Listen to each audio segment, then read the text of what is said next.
Welcome everybody to Spawn Point Championship Series quarterfinals intermediate bracket. I'm Mr. Leapfrog. Along with me tonight, Mr. Box. How's it going, bro? It's really, really good today. Amazing day, and hopefully an amazing series for us as well. Two great teams, both 3-2 in Swiss, similar seeding, 11 and 13 seed. One of these teams, they came through the upper bracket to get here. Other team, lower bracket. It's hopefully going to be a very, very enjoyable match for us tonight. Oh, 100%. When teams are this evenly matched and this evenly, aligned with the standings, it really makes for a good show. So I'm not too concerned with having a gigabanger of a match for sure. You can see by the bracket right now, Concordia's road to get here had to go through the loser side of the actual qualification brackets.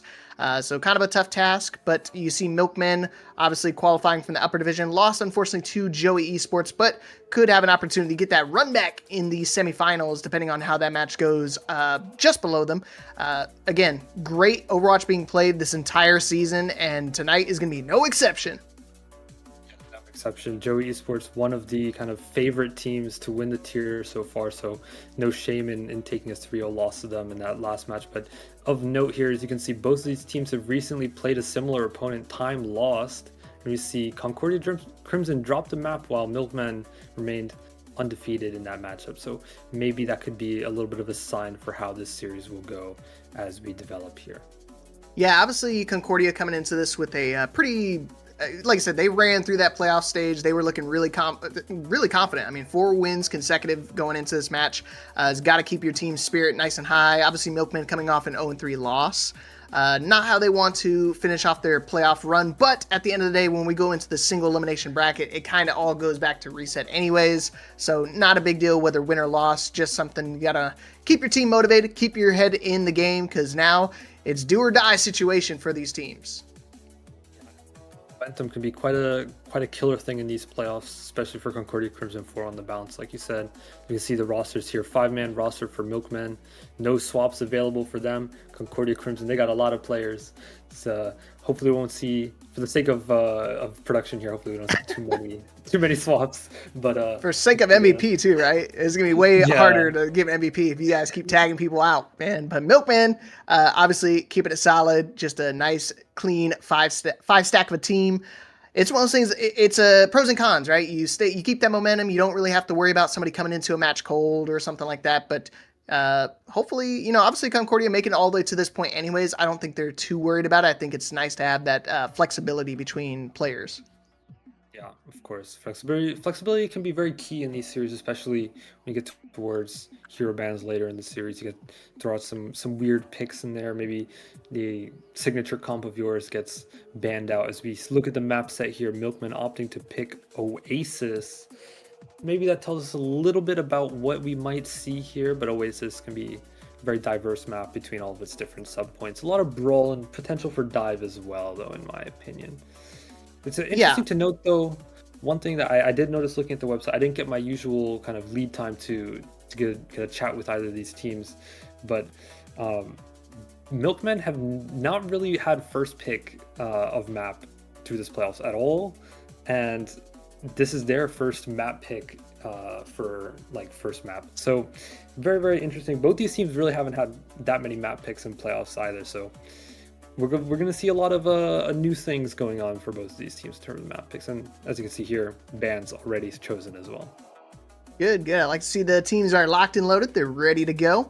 But yeah, Oasis definitely one of those room for flexibility between compositions. I mean, I think the map variety between each of the different stages and portions of the map really add to the kind of the controlled chaos, so to speak. So we're gonna see what they have cooking in the kitchen. You can see Crimson obviously opting for that Genji ban. So definitely targeted towards Milkman being on that limited roster. They kind of know which players are going to be playing and which their preferred heroes tend to be. Curious about this Orisa ban from Milkman here. I wonder if this is targeted. Maybe they have some information about kind of the tendencies of the tank player for Concordia Crimson. So maybe they have some information. They know that's a likely pick that could come out here. Oasis, I think, can be good for brawl style. Orisa kind of fits into that mold, but can also be a little bit of poke as well. So very, very curious about that, how that'll play out. I think it might be likely we see some Hazard if both these teams kind of like to go towards dive. If not, we're just gonna see Zarya. I mean, I don't know if people have been playing attention to rookie tier that much, but some of the matches haven't been streamed. But there's been a lot of Zarya and rookie tier, which is what my team is playing in. So I've seen a hell of a lot of Zarya, and hopefully, for my sake, we don't see the same here. Yeah, I think when it comes to these teams, they like to kind of shift things up a little bit. That's why I really enjoy watching like the rookie and intermediate brackets, specifically because of that, because they tend to kind of lean more towards their comfort picks, right? They just play the characters they enjoy to play, maybe the ones that they think they find success with, maybe not necessarily aligned with the meta in today's day and age. And I mean, I don't know about you, I've been playing a lot of ranked lately, and it's been nothing but Zarya Wu Yang all the way to the end. To inform chat, our graphic was wrong. It's Samoa, not Oasis, guys. Oh, you lied to me. Hey, still flexibility, but here we go, baby. Quarterfinals, first of 4. Concordia Crimson trying to eliminate Milkmen from the tournament. Let's go. Yeah, we see Doomfist dive composition for Milkman. Very, very interesting pick. Maybe that's why they banned the Orisa. They knew they wanted to play this Doomfist, and that's why they looked for the ban. As we see a little bit of Doomfist action on point here, trying to soak up some damage from the Sojourn charge that point. Uh-oh. And yeah, when you get that charge punch, you know it's go time for a lot of the Doomfist. They still got the charge. Has to back up a little bit. Already baited out Suzu. So, again, not a lot of sustain for Milkmen running that Lucio Kiriko. So they're opting for more of like almost a pseudo dive where they just want to get a real quick pick, maybe to get a punch in. You can see right now point control going over to Concordia. But right now, not a lot of fighting happening. They're kind of just waiting for their opening. And there it is. Nepern getting too big with the one punch, one time for the one-time amigo. No longer my amigo here, eliminated here, and the team kill really early on. 15%, almost 15% for Concordia, but still great execution right now by Milkmen.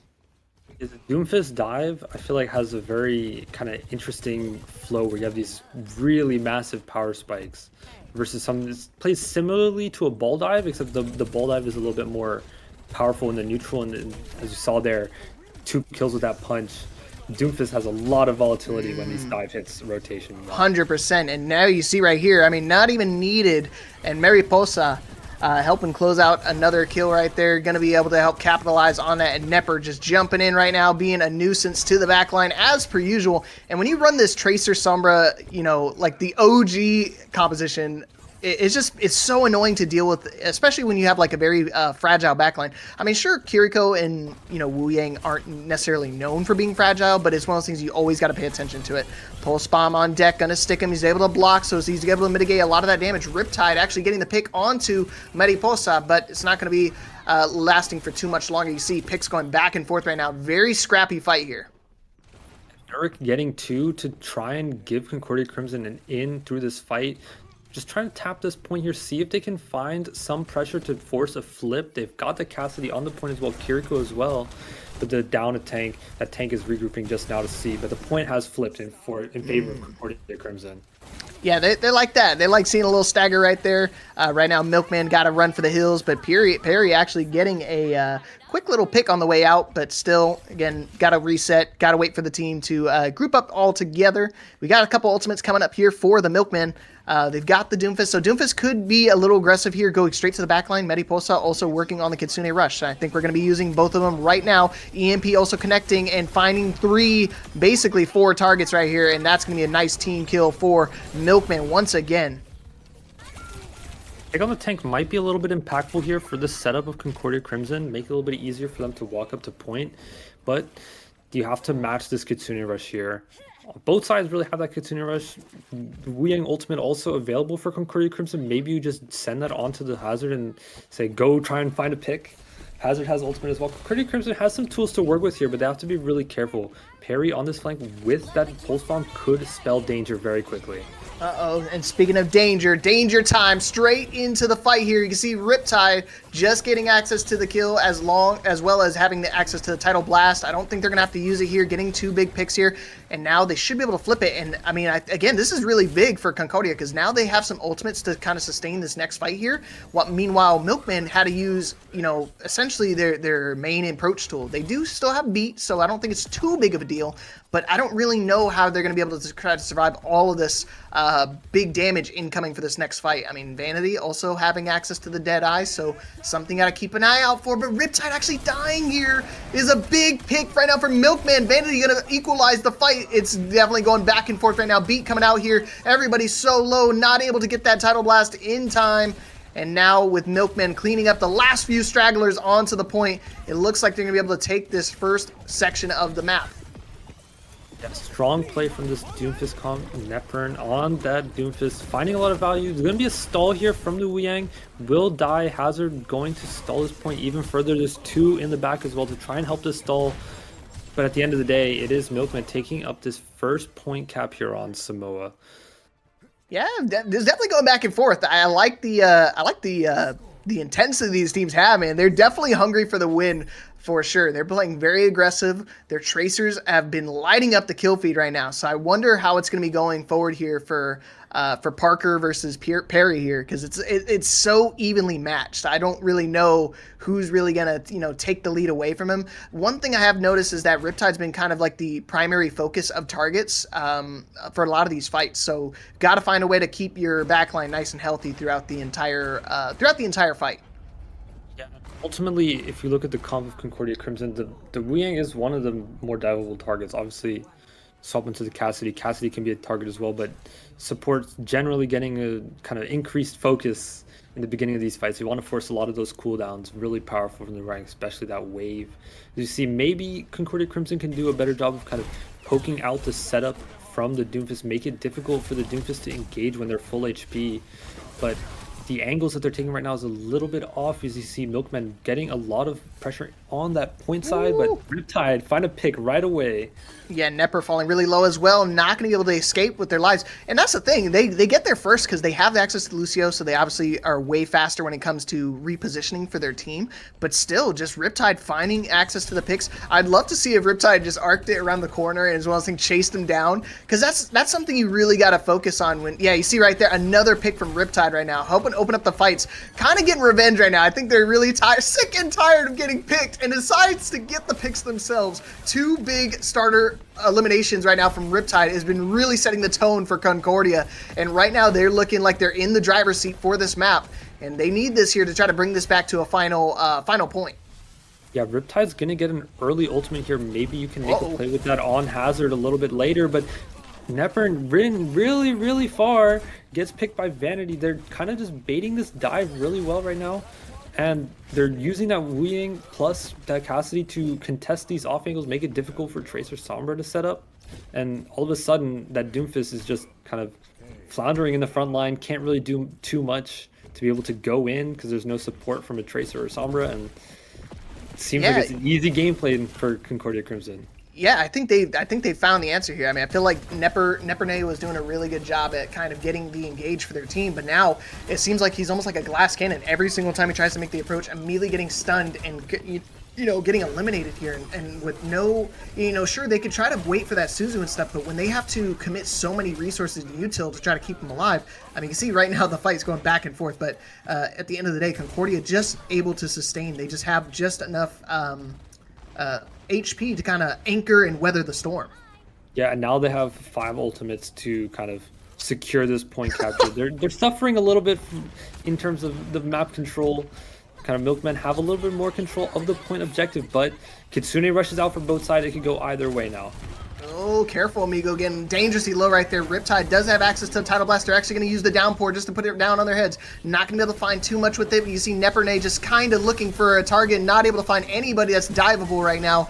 Nothing just showing up on the kill feed right now for Milkman. You can see right now Concordia in complete control. 100-0 retaliation. That's what I'm talking about. Great turnaround here. And we're going to a final point. Yeah, very, very strong play from Concordia Crimson. I think the map kind of benefits them there a little bit. Kind of the point for the previous one, way more open. maybe easier for Milkmen to sort of surround Concordia Crimson with their composition, but on this kind of tighter chokeways, it's easier for Concordia Crimson to poke out the DPS, poke out the Doom, because there's not as much space that they can really move through. They have to go through these tight chokes. Oh, cute little turtle. It's one of those things, man. I really despise having to deal with a really strong Wu Yang, and Riptide is definitely giving me those PTSD vibes when it comes to the actual ranked itself, because he has more damage than he does healing, and he's playing a support, which is frustrating. If I'm frustrated, I can only imagine how Milkmen feel going into this next fight here, because now they have to deal with this backline, and no matter how hard you try to dive, you always got Vanity sitting in the backline waiting to stun you and keep you stun locked there for the rest of eternity, it feels like. Doomfist just trying to poke away at this tank, try and find some opportunity for their Tracer and Sombra to get into the back line. Nurk doing a good job of marking the flank, as you can see a little bit on the edge of the screen. Perry has gotten around, trying to make an angle. That punch connects with two. Really big play there from Neperne, and it's 3 picks right there. Point cap in favor of Concordia Crimson right now, but it's falling shortly. Okay, perfect. I mean, that's what Milkmen needed, right? They needed that burst factor. They needed just one big pick to start the fight off, and that's the win you got to go for. I feel like Neperne was definitely struggling that last point to try to get any type of like fight initiation, but that one, huge punch right now to the back line, getting those 2 quick picks. Gotta keep finding that throughout this entire map, because I feel like that's kind of like the main like initiation tool with their team. I mean, sure, they've been having Piri getting picks here and there. Mediposa kind of slowed down a little bit on the actual picks eliminations themselves, but let's find out here. Are they going to make the approach? They're already contesting the point right now, so they got to put bodies on point. You can see right now Vanity being a nuisance on the high ground, getting pressured off, but it looks like Doomfist is here to try to get rid of him.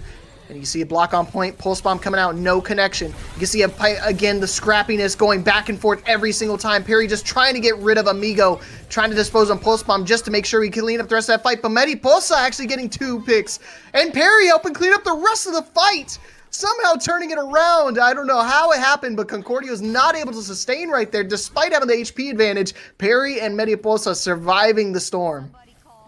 Yeah, it's a little bit of a bait work there from Milkmen, just forcing Concordia Crimson, maybe by their own volition, down into that small area, and then you get a pinch with the Tracer, Doomfist coming from the other way. All of a sudden, Sombra's coming in, and it's really difficult to deal with. Coma finds a first pick here on the Tracer, could be something. Doomfist trades it back, though, even on both sides here. All right. Let's see how they make their approach here. Neperne already making the jump in. Full charge, best of the back line. And again, Coma's going to get lived up to the name as well. Going straight to the afterlife. You can see right now Neperne just helping clean up the rest of the bodies on point. Had to use Kitsune Rush, but I think that's definitely worth it at the end of the day, because Concordia has such a disadvantage right now. I mean, they're going into basically going to be 80% and counting against Concordia's 27%. Now, I mean, essentially boils down to one fight here for Milkmen to secure this first map. Yeah, the Sombra EMP setup is crucial here. If we can get a big EMP, it will be winnable for Milkmen, and they do find the tank. That is the pick they needed. 90%. Kitsune Rush on point will try and equalize, but Zach just doing all the work right now on this Sombra. Finds 2 of their own, gets the 3rd. Cassidy will get the trade, but there's no one left alive for Concordia Crimson. Man, that EMP was definitely targeted. I know Amigo is not happy with that one. Solo EMP'd, solo eliminated, and Concordia, unfortunately, having to lose that map, having so many ultimates still left in the bank and cannot transfer it to the next round. This is not Rivals, my friend, but what a game right there to start off our series. Quick Doomfist play of the game here as we look at that punch, opening up the first point possession here for Milkmen on this Samoa that we just saw, the submap. Really good play from the Doomfist. I enjoy Doomfist Dive a lot. It's very fun. It's volatile. Things just happen. Sometimes you don't know why they happen, but they just happen, and it's very, very fun to watch. 100%. Like the intensity of seeing a Doomfist flying from one side of the map to the other in such an aggressive nature, it just makes it very fun to watch, let alone to actually play as well. I do enjoy myself a little Doom action, so I have been known to dabble on the tank role every now and then, so I do see that there. But again, a great starting map here for the series. You can see going back and forth. Milkmen was looking a little rocky for that second point, but all of a sudden kind of, made some adjustments themselves for that final map and looked really dominant following suit. Yeah, really, really dominant. And Epernay on that tank, he had the most damage in the lobby on the Doomfist, I believe is 8k damage. Can we confirm with the screenshot? Yeah, 8.3k damage, 36 and 7 for the Doomfist of Milkman. Really strong play. If I'm Concordia Crimson, I look at that Doomfist comment, I'm like, I don't know if I really want that again. We're trying to avoid that if I'm Concordia Crimson. I'm not sure exactly what map you would try and go to, because if you're really a Doomfist aficionado, if you're a Doomfist enjoyer, you will find one on every map. I don't think we will see that, but if they're a real one, they will play Doomfist. I'm wondering if, realistically, they want to get rid of the Doomfist, so maybe they try to get rid of the stuff that builds around the Doomfist first before they go and commit to the full-on ban onto the Doomfist. Because this is a first to 4 series, right? So you don't want to spend your crucial ban too early on. Maybe save it for like when it's a series point type situation when you're like, okay, we just need this one map, we close out the series if we get to there and actually win the entire game, but you don't want to use it so early on where like you don't have access to it, so like you kind of lose that crutch that Milkmen seemingly want to lean on. I mean, we haven't, it's so super early on to the series, so it's hard to really say whether or not they need that to try to find a win. But you can see right now, here's the map stats for Oasis and Esperanza. You can see right now, Concordia, pretty favorable in this map, right? They're 5-1. Yeah. This was, out of the 3 map picks that Concordia's had this playoffs, they have picked Esperanza twice. So it kind of just goes to show their confidence on this map. Like, what else can you say about that? You have 3 map picks, and 2 of the 3 you pick Esperanza. Like, that is just confidence on that map in an essence right there. Yeah, so let's see what they decide with the bans themselves. Yeah, now I like Concordia opting for the Sombra ban. Again, I think you start picking apart the team because, again, Milkmen have only a 5-person roster, so it's not something that they can, I mainly play Doomfist, we ban the Doomfist, and we can sub somebody out. No, they're kind of stuck on their roles. I wonder if the Sombra is like kind of like the deciding factor, whether they decide to still stick on the Doomfist or they try to shift things up a little bit. It was nice having that Tracer Sombra like pseudo dive, so to speak, to the backline. I'd love to see what they decide to build around this next map. I think you might be right. I think that Sombra getting banned might be kind of the linchpin for that Doomfist comp, although the Genji coming back in could maybe mitigate that a little bit. If they really want to force the Doomfist comp again, that Genji might be kind of the substitution piece. Although I will say, for Milkman's side, banning another tank, banning Zarya, maybe they just have very good knowledge of the tank's hero pool for Concordia Crimson, and they're just saying, okay, look, we know our DPS, like we feel our DPS are better, we feel our supports are better, we're just going to target ban the tank every single map, which, I mean, if you think that's your advantage, why not play for that? Right. Why not lean on it, right? Because, I mean, if you're finding success with it, it's one of those things I try to tell people all the time. If something isn't broke, don't fix it, right? And at the end of the day, I think with Milkmen, they're just going to, you see right now, that's what I love about having that 5-man roster. You guys make sure everybody on your team is flexible. Nobody's kind of like a one-trick pony when it comes to certain compositions. And you can see right now, Milkman going for the the old London Spitfire type of composition. Nope, just kidding. All right, well, never mind. Still sticking with the Doomfist. Genji back in play, which means Genji Blade go brrr. And here we go, map number 2, Concordia trying to answer back. Yeah, I'm really interested to see if maybe Billroy is going to take an angle with Zap on that Genji, just try and support that Genji play a little bit, especially if they're going to be kind of taking a 1v1 with the Tracer of Concordia Crimson a bit. It'll kind of occupy. It will mean Piri will have some space to be able to flank around like they are right now. Finding that pick Yikes. onto Wu Yang right away. Yeah, that was a definitely a huge pick. I definitely think one of the characters that kind of needs to stay alive in this team comp, and now no support for Concordia.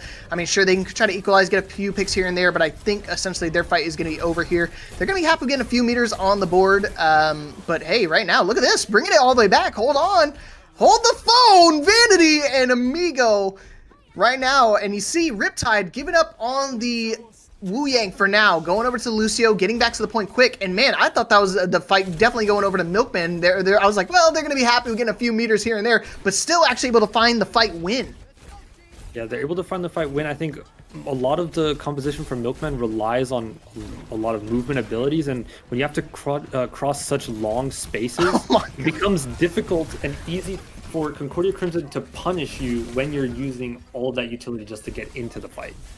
You see, again, similar things happening here. Doomfist punching in, easy punish from PC Nurik, and Milkmen are completely stalled out here on this East run, so we can see why Concordia Crimson love this map so much. Yeah, good start off. I mean, a minute, barely 2 minutes into this game, already at the first checkpoint against the opposing team that has 0 meters on the board. Right now, Tracer duel happening on the side of the point. I think this is going to be crucial as well. I feel like a lot of these fights have been boiling down to like which tank falls first, but also a matter of like the Tracer duel themselves. And thankfully with Riptide on the scene, I feel like it's kind of an unfair advantage, man.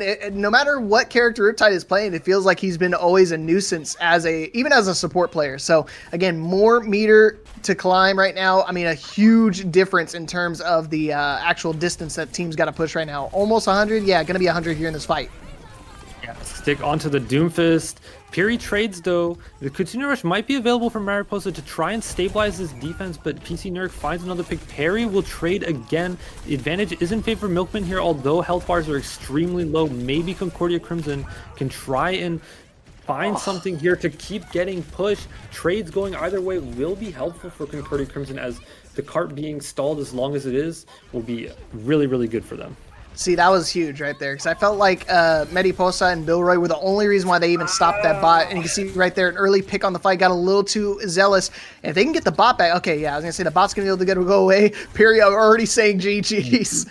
Yeah, that's kind of how it feels like right now, because again, they finally get like a fight win, and it's all for naught, because they overextend maybe just a little too far, too early on. Nepernay actually trying to match the Hazard pick, actually swapping out the Doomfist. I didn't think it was too big of a problem. I feel like he was just committing so early on, but I think it does help out with in terms of survivability, having access to the Jagged Blade. Kitsune rushes, they're going to be traded out. Downpour as well. Cat put into a really unfavorable position right now, stuck in a little spot, but you can see right now it's not going to matter. Concordia getting the picks that they needed to help keep this bot chugging along and just keeping that distance growing in terms of the lead. It's amazing play from Concordia Crimson. The pace and the tempo that they're finding these picks, just kind of bounding forward with the Hazard leap combined with PC Nurik, just small off angles will collapse and get picks. Beat used early, trying to force something here, but the better beat available for Riptide. Vanity goes down. Advantage slightly in the favor of Milkmen. PC Nurik will convert. Concordia Crimson have something to look for here, but Zat in the backline on that Genji. Puri as well will clean up some picks. It's going to go Milkman's favor. This is the first fight they've really stabilized here, and we're halfway through the match. I was holding my breath, because the moment you said that, I'm like, okay, hold on. Parker's still alive in the back line. He could find a late pick here, kind of shift the tides of the fight. But finally, 5 people alive on the side of Milkmen. The full team gonna be able to escort this bot. It's still to be determined if they can actually flip that bot around. You can see I'm kind of prowling on that left side. But yeah, it looks like they're gonna finally be able to get some sort of meterage on the board. And it's going to be a big hill to climb, 127 meter deficit. Let's see if they can turn it around now on the second half of this map. Yeah, Pulse Bomb needs to be big from Puri here. Needs to find a pick. Will get the pick on Vanity and does not fall either. That's the opening Milkmen need to try and get some meters on the board here. Mio will trade one out. Puri gets another. It's looking good here for Milkmen. Maybe they can continue to get these picks, but yeah, Puri will get the Tracer 1v1 differential there. Amigo gets a trade on tank. It's going both ways here. Really Riptide doesn't die, man. I can't believe this. He's just surviving at 1 HP this entire time. No matter how much he was chasing, he was still finding a way to get out alive. Yeah, Vanity didn't use the Cassidy Ultimate there, so you have that to play with for Concordia Crimson. You're going to have a Pulse Bomb coming up later, Hazard Ult coming up later. And if you're Milkman, you see the Hazard ultimate from Nepernate. It's available. You might have to try and get a lockdown with that, maybe get a kill, but that Lucio beat after is going to be really crucial here. They're going to need to build that up fast and make sure they get value with it. Oh man, barely able to escape with their lives, but Perry not going to be able to do that with theirs. You can see Riptide again being a nuisance to the backline. I hope we do use over. Yeah, we're going to use Downpour here. Not able to find too much success, but they did clear the bot quite a bit. And you can see right now the Downpour actually going to be retaliated with, but Nepernay just overstaying their welcome. Zach gonna follow suit in the lead of their tank, but you can see right now, finally, again, Concordia stopping him just short of the checkpoint. I think that's a win for Milkmen, right? They baited out a crucial ultimate like the High Noon and the Downpour here, so now they don't have to really worry about too much. Again, of course, Pulse Bomb's always a nuisance at the end of the day, but Perry, unfortunately, losing the Tracer 1v1 duel. But again, I think Coma needs to be on deck with this Suzu, right? If they get stuck right here, you have an ability that can kind of keep your team alive, no matter, even if they do get stuck. Yeah, support ults will have to be big here for both sides if they want to win this fight here. Kitsune Rush popped early for Milkman, trying to find an early pick with the blades. That is a little bit, Coma's a little bit too slippery. Billroy finds 2 instead, though. That is another stabilizing fight here for Milkman. And if you're Concordia Crimson, you're okay with this. Really, right. You are.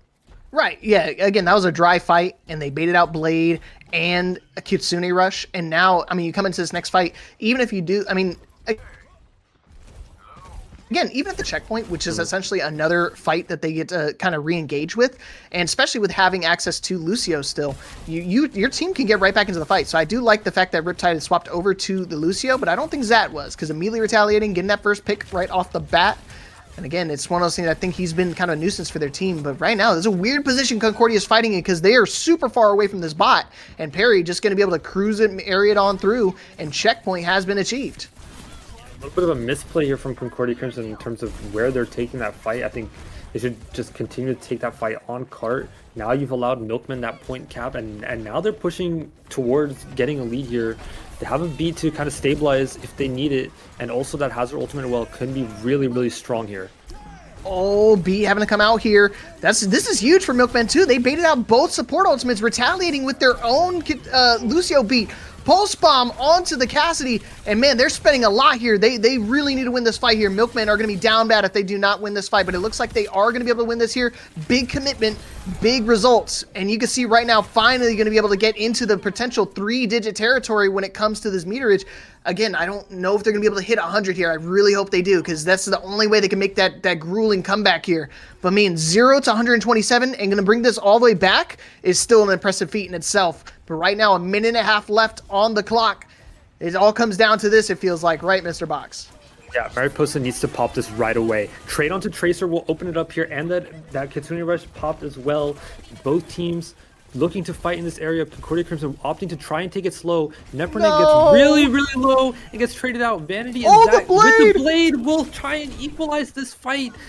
Milkmen are now up in this fight, still pushing, but Concordia Crimson has the advantage of spawn here. If they can stall this fight very, very long, the regroup will be better for Concordia Crimson with the trades. This is so big. That was such a big fight win. I thought that fight was definitely going to be over when Nepernay actually fell right there, but now their team's actually going to be able to restabilize, and now they're just below 10 meters away to be able to get this lead back. And with only 50 seconds down on the clock, I mean, it's going to be crazy if they make this comeback here, but they definitely could make it happen. Jagged blades, blocks are going everywhere right now. I feel like I'm in Legoland. There's blocks going up everywhere. And Riptide getting caught out of position. That's a huge pick right now. But Parker equalizing right now. No more Tracer for the side of Milkman. But 30 seconds left on the clock. Got to be careful. Nepernay getting dangerously low. Support opens way far away from being able to become a factor. You can see right now Nepernay getting caught out of position again. And if they lose this fight, they got to lose it fast. Because now they still have 20 seconds. They could reconvene back on the bot. But they need to go right now. Oma's going to have a Kitsune Rush here. Vanity with a High Noon. Billroy with this beat. He needs to build it extremely fast, and they need to get the value. They need to block either the Kitsune Rush or try and use it aggressively. Maybe try and get a pick early with it if they have a chance of getting into this map win. Yeah, this is big right now. Mariposa doesn't have access to the Suzu anymore. Downpour, not going to be able to find it onto the tank. He's going to retaliate with his own. Riptide finally getting rid of the DPS. You can see right now ultimates galore on the side of Concordia, and they're able to survive the comeback. So close for Milkmen. They almost brought it back after a 127-meter deficit. Almost brought it all the way back, and it came down to literally 8 meters for that map. Squeaky bum time for Concordia Crimson. Extra commanding lead in the first half of this map, showed the confidence they have in this map pick. 6-1 on this map now, but towards the end, some small mistakes with the macro in terms of where they take the fight, how much ults they commit, and you know, Milkman was right back in it at the end. Really strong clutch from support player from Coma on Concordia Crimson, building up that Kitsune rush, really essential in that last fight. 100%. I think that's going to be, I keep saying about every single thing, but again, when it comes to like how close these matches are, it really does boil down to the nitty gritty stuff about when supports decide to use util, when tanks decide to make their engagement, when DPS want to use their ultimates. So again, I think we're going to have a big barn burner on our hands. And again, with the score line of 1-1, that's not going to be a laughing matter. So we're going to take a quick 5-minute break. And when we get back, we're going to go straight into map number 3. So stay tuned for this jam-packed series, everybody.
Oh man, welcome back, ladies and gentlemen. Spawn Point Championship Series. We're on to map number 3 between Milkmen and Concordia Crimson. I'm Mr. Leapfrog. Joined with me tonight, Mr. Box. Back, very, very close series. We saw it promised to be close. Both teams similar in the Swiss standings. Both teams similar results against teams that they've played in common. And after the first two maps, I don't think you could have asked for much more from this series. Yeah, I think we still got plenty more Overwatch to go. I feel like this is definitely going to go the distance between the two teams. Very evenly matched. But I mean, now going into map number 3, I don't know at this point. It felt like Milkman was all of a sudden going to bring that back on Esperanza. But luckily, Crimson was able to stabilize, help secure that map win. And now we're going into this third map of the tie series. Looking like the next map has been selected, and it is going to be Numbani. Yeah, interesting map pick. I think we've seen a lot of dive composition from Milkmen so far. We saw a lot of Doomfist and then pivot onto the Hazard in that Esperanza. So trying to keep maybe more of the same here. And it's also to note, Milkmen did ban out they banned out 2 ground tanks in the previous maps. So maybe that's just their preference. They do not want to play ground tanks at all. You see the bans from both sides here. Concordia Crimson banning Ana and Tracer banned for Milkmen. I'm very curious because I feel like they were playing very, very well with the Tracer. So unless they're going to shift up their game plan entirely here, that is kind of a crazy ban to start off on this map here. Because again, I feel like their Tracer has been doing a lot of work for their team. But again, when we go to Numbani, it's one of those things we haven't seen in a while in terms of competitive play, but I don't know. I see a lot of teams when they play kind of like the agile tanks, they kind of steer away from Tracer altogether anyways. So I'm kind of surprised they not waste a ban pick, but I don't think Tracer's too popular of a character here unless they're going for a completely different game plan going into this. Something like, I know they joked around and picked like kind of like the London Spitfire Rhine Bastion type comp, but maybe they even actually might run this here.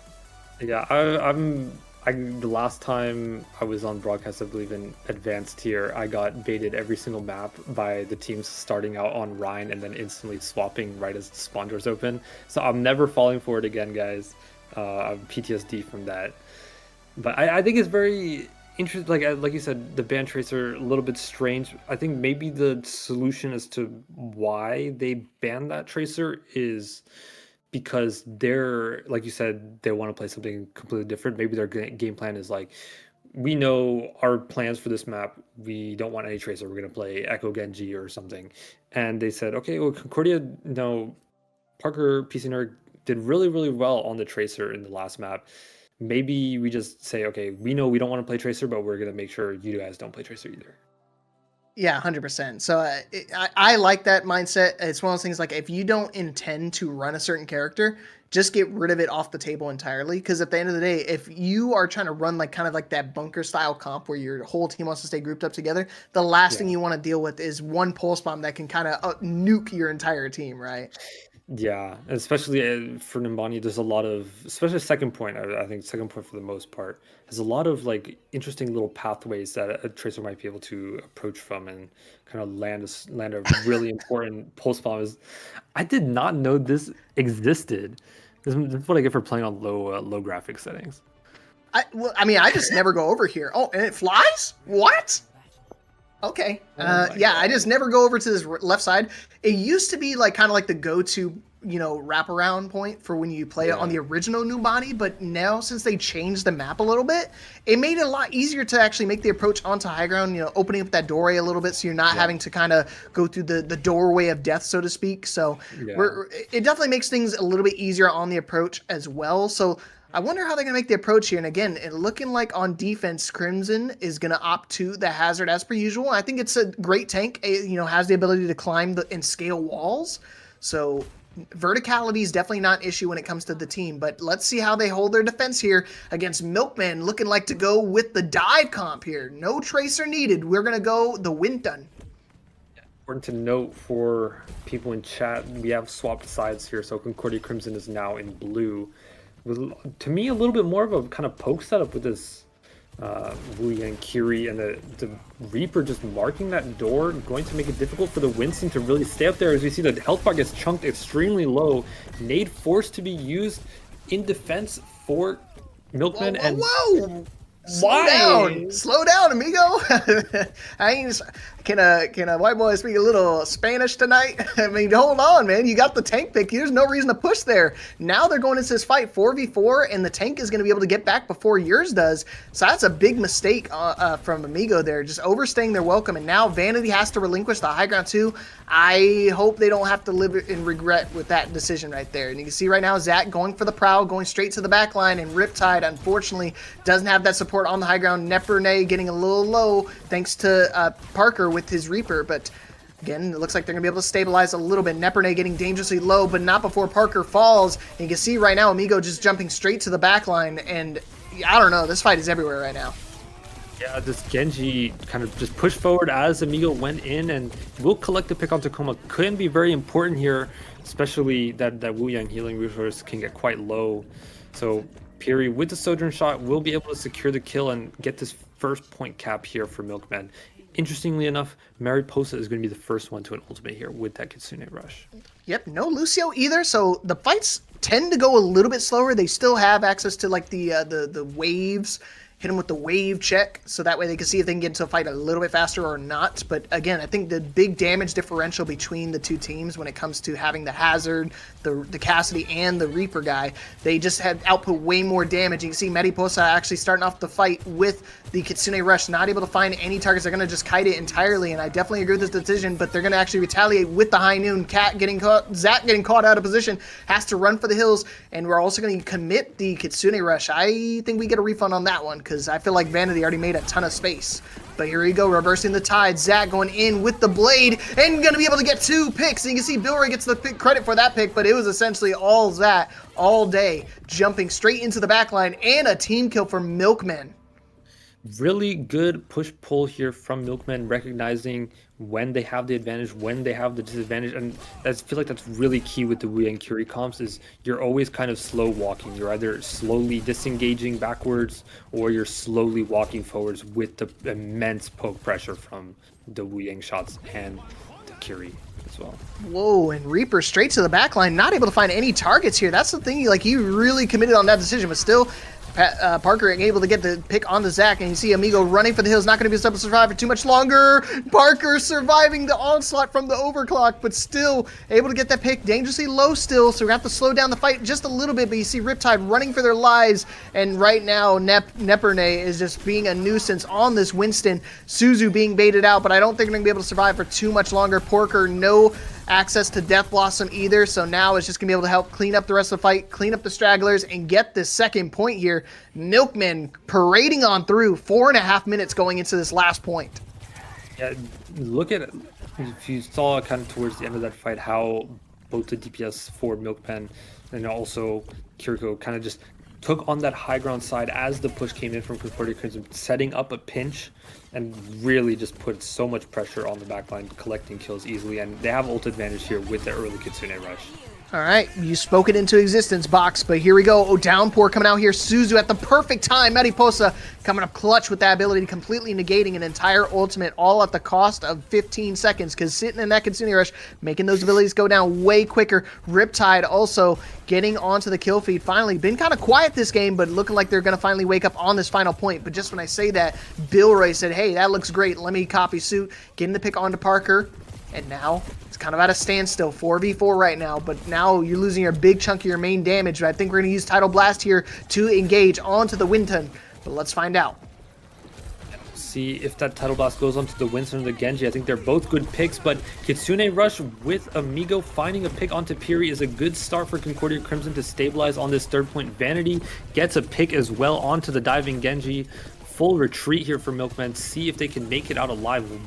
Riptide cleaning up these kills with that pressure of the Wu Yang orb. I like it. And now, thanks to the Riptide just doing so much damage and healing alongside of it, he's already got access to Tidal Blast again. So I don't like the teleport,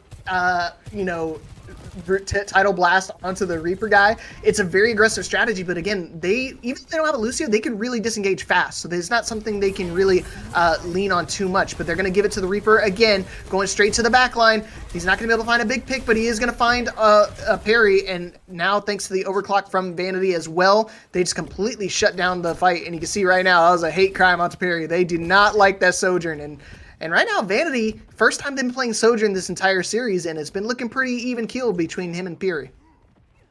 I really like what Parker's doing with the Reaper on the high ground, just making it difficult for them to try and take this little doorway, poke from the wing, help stare, and as you saw in that fight, just pop that Wu-Ying ultimate onto the Reaper, and he just walks forward and gets one. As you see another kind of engage here coming in from the hazard, looking to get the pick, and Zat just caught out there, staying peaked on that angle just a little too long, as we'll see maybe if they can get a trade here. Mariposa will secure it. It is an even fight now. Okay, straight to the back line here. Death Blossom on deck here for Parker, but I think they smelled it and they immediately backed up. And that's what I like. I don't like making a big commitment to like two crucial ultimates, like using the Kitsune Rush alongside something else. I mean, typically it only works when you're doing something like Overclock, something that has a lot of, fire rate with it. But you can see right now, fights are going back and forth, ultimates going back and forth. Parker does have access to the Death Boss. I think they're going to be able to use it here. Going to be able to get two big picks thanks to Amigo dashing in. Amigo immediately stealing all the kills from Parker, but still, I think the damage has already been done. And you can see right now that 4.5 minute time bank has dwindled down to a measly 1 minute and 10 seconds left. And still, Crimson holding down the fort. Milkmen just running away with their tail between their legs. I don't know how they're going to be able to open this fight up here. They really got to lean on this blade. This blade's got to be big. Amigo's been doing a really good job of shutting down these Kitsune rushes from Mariposa with that Hazard ultimate. They've kept on pace really well. In terms of ultimates here, Milkmen do have an advantage. They have that Winston ultimate and they have a Genji blade as well. They need to be careful not to layer those, as they have a little bit of an anti-synergy. We'll see with that Suzu Force if they can collect some picks.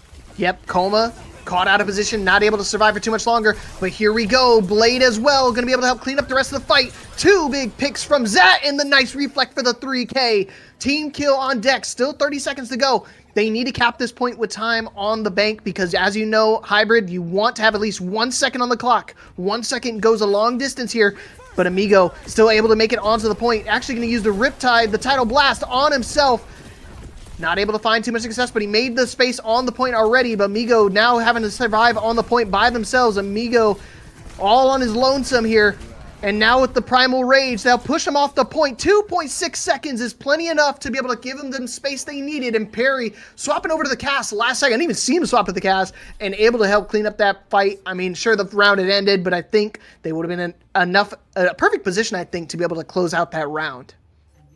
Really strong push through first and second point, gets stalled up a little bit on third for Milkman. They end up getting the point cap with time. Like you said, very, very important with time. It can be, I mean, they've set the mark right for their defense. They just need to full hold third. They don't need to do anything more. They win the map right there. So very strong play for them, for Milkmen. They have that kind of place set for where they need to hold their defense, and third point can be really difficult to attack. It's can be quite stalwart for the defense if you can get an ult economy rolling. You can just cycle ultimates using 1 or 2 to win a fight, and then all of a sudden no time left and you have ultimates for the stall fight. Just didn't work out in Concordia Crimson's favor on their defense, losing a little bit of space with that Kiriko just going down early, and then from there it was just ultimates rolling through for Milkmen.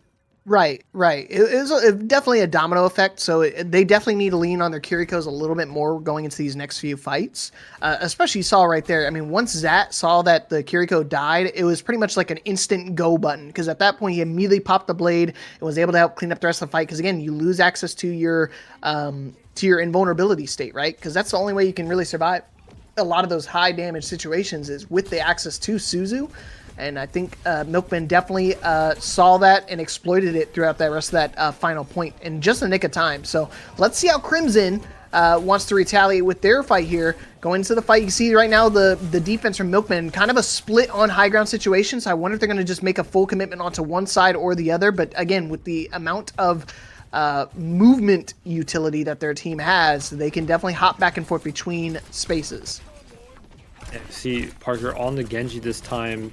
No Reaper. I'm very happy for that. And Riptide, early pick with the Wu Yang Orb, find one. Try and force some pressure onto the Genji as well. A lot of utility traded both ways. Suzu gone, Riptide Wave gone, and Vanity comes out on top with another pick here.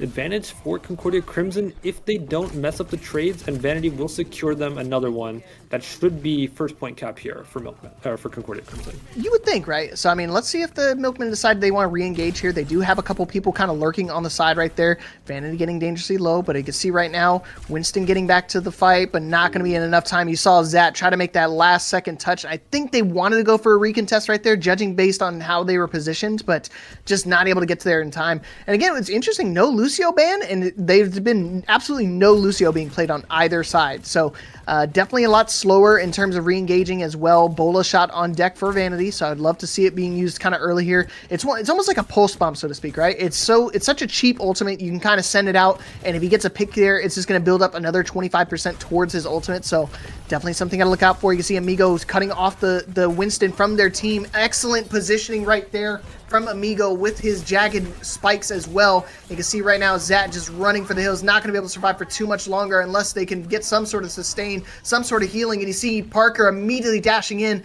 I also like the Genji swap from Parker. It's been paying dividends right now, and a ton of ultimates from Concordia. A lot of ultimates, and they've just been slow pushing this card same way that Milkmen did on their attack. It was unfortunate for Neperne to get caught out there, giving them all the space. We'll see if they want to pop ultimates to try and save this point. Cards rolling through here to the last corner. Kitsune Rush will get spacing. Ultimates. Yeah, it was, my bad. I didn't mean to cut shot box, but I mean a little early on the Kitsune Rush. You can see right now it just spelled go time because now they retaliate with their own Kitsune Rush, their own Tidal Blast. I mean, sure, ultimates are coming out still from Concordia, but I don't know if they're gonna be able to help sustain this fight. They're actually gonna commit the blade as well, going straight to the point. Parry, unfortunately, getting so low, not able to survive. But again, I think at that point, now that it's just the Kiriko and the Freya, you are really happy with that because they baited out big ultimates during that defense. That could be the fight ending, map ending fight right there. This position for where the card is can be very easy to Oh my gosh. So much damage. As long as Neperne doesn't go down early, you have a Sojourn and a Genji ultimate here to kind of use no real defensive ultimate on the side of Concordia Crimson. Okay, Parker going to be the initiative right here. Unfortunately, not able to get any picks right there with the Tidal Blast, and because of that, Zat going straight to the back line. 3 picks, 4K for Zat, and the Genji Blade just doing work right now. Man, clutch time for Zat. He's been quiet a little bit during the series, but definitely waking up as the time goes along, and that's kind of what you need to do as a Genji player, right? You just need a little bit of time to kind of warm up, get me a Blade on deck, and I can make the kill feed shine. Yeah, 3 minutes left on the clock for Concordia Crimson. No real ultimates here. They can try and build up to a Kitsune Rush, maybe, but Neperne, he has that Winston ultimate, can be very good at disrupting that Kitsune Rush with just all of the knockback as that collapses for another pick onto Coma. Not having a great time so far on this map. Yeah, unfortunate. Is again they just capitalize. They're really exploiting. Like that's the kind of like the weak.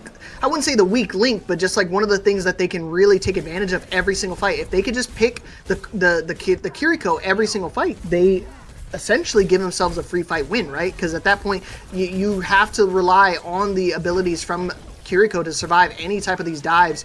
And right now, Amigo actually still able to help capitalize on the overextension from their team. They went really deep in that spawn, and now they kind of have to run with their tail between their legs because now they don't have the sustain. And another Kitsune Rush coming out from the Mariposa. Tidal Blast onto the Winston, going straight to the back line. I don't think he's able to find anybody. And now, because Neperne already committed so much, he's getting a little low. Because see, right now their team's got to try to find the approach in. You see him destroying the block, jumping back into the team. They have enough time to retouch here. Oh, and he's going to boop him back. Downpour gets 2 people in the back line. Actually eliminates Mariposa right there. They still use the Kitsune Rush, but I don't know if they're going to be able to help stay alive on that point yet. Everybody's too healthy and looking solid right here. 2.5 minutes going into this final push. right now Crimson could take a significant lead in terms of the time bank. They're going to have to go to an overtime push regardless of whether they cap it with or without time. But, you know, realistically, they want to try to win this here with some time on the bank, have a little bit more flexibility. And you can see Neperne actually swapping over to the Orisa, wants to get a little bit more sustain on the point, maybe just kill a little bit more time off that clock before they make any final pushes. Yeah, but look at this Wu Yang plus Genji Blade combo available here for Concordia Crimson. This could be a fight sealing ultimate combo if they decide to use it. Going with it early here, trying to get onto the Cassidy and will force a Curie TP as well. Genji Blade now Pop will pick the Orisa, going towards the Kiriko and the Wu Yang, trying to secure the final picks. Whoa, that reflect was crazy. Almost killed Zat right there for the own Wu Yang. And you see right now, everybody's so unhealthy. Everybody's so low on the side of Milkmen right now. They got to try to survive. Zat does have a blade. He's got to make it a hero blade. He's got to find a way to make it successful. Right now, he's going to dash straight into the back line. And we just used every single bit of mobility they have. And 2 big picks once again from Zat is enough to be able to get the 2 picks they needed to stop that payload push 1.9 meters away from being able to close out that map and take us to overtime. But again, they just need to cap it. Doesn't matter if they have time or not, because we're still going to an overtime situation.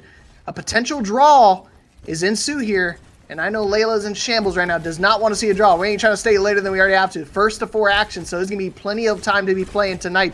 Bola shot on deck here for Vanity. I wonder if they're going to try to commit it early, but Parker getting kind of low. Perry swapping over to the Cassidy, and I think that does help out a ton with fortifying your backline. Less than a minute left on the clock. Your Crimson have to regroup here with that pick. See if they make it out alive. Vanity almost going down. Koma's going to have a Kitsune Rush here. This will be a massive, massive, massive factor in whether Concordia Crimson will be able to get this cap. And look at the ultimates for Milkmen. They have 4 on deck. It's looking unlikely for Concordia Crimson, but there is some space to try and make a hero play if they can stall out long enough. All right, see what they decide to commit with. I think Kitsune Rush going to come out earlier. Luckily got speared out the last second. Suzu also coming out here. Mariposa going to retaliate with their own. And Parker, unfortunately, not close to the blade at all. I think it would have been a great time to use it, but unfortunately, just a shy off of it. And you can see getting speared out of the downpour is not going to help anybody right now. Amigo, they're not going to be able to get anything off of that ultimate. Now 10 seconds left on the clock. They still have access to Bola Shot and Blade, but I mean, are they going to be able to even touch in time? Tidal Blast also in favor of Crimson, but 2 seconds left on the clock, and they're going to be able to touch on the skin of their teeth, but it's not going to mean much. Riptide has access to it. Blade, not going to happen. Vanity popping that Bola Shot, but now it looks like it's all going to be for naught. Unless they find some sort of miracle to be able to close out this round. Neperne getting dangerously low as well, but the support is coming in just in the nick of time. You can see, trying to catch him out of position, teleport. Mariposa has to try to survive here. Riptide not going to be able to live as long as they'd like. And you can see right now, Amigo is going to be the last man standing in the 3 Musketeers that was going to be able to help potentially close out that map. And Milkmen anchor down and take down map number 3. A really smart play from Milkmen to recognize they have those 2 support ultimates. 45 seconds on the clock. Let's just go. Let's just use them. Try and secure the fight win right then and there. And that next fight, even if they do get a touch, is going to be extremely staggered. And that's what happened. They went early with the support ultimates.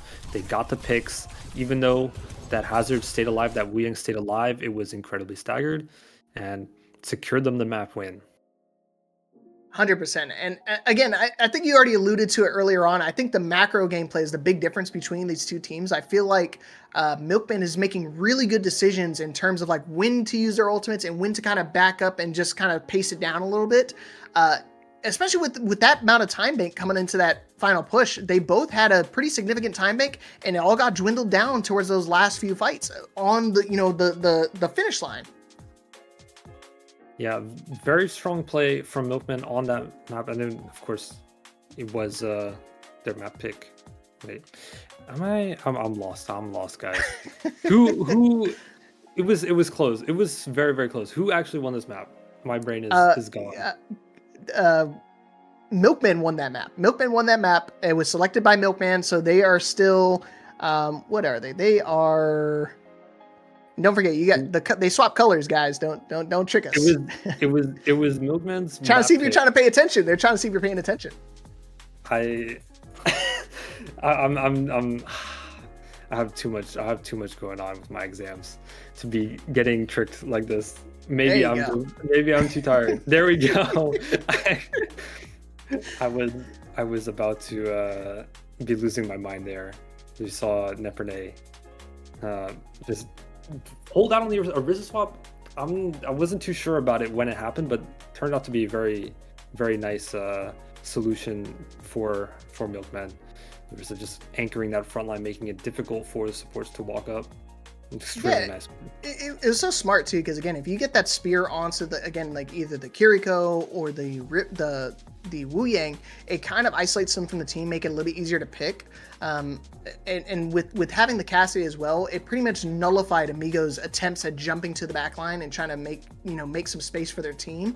So again, they just had the answers for that type of dive comp. I really wish I saw some sort of composition swap, because the moment I see Orisa, I'm just like, all right, instant Zarya, instant type of like frontline damage type of swap. So just so we can kind of eliminate some of the armor that she has, because she's really beefy when it comes to survivability, right? Yeah, really strong with just every single ability in Orisa's kit is sustained. You can argue this spear javelin throw is sustained by just displacing the other tank away from you.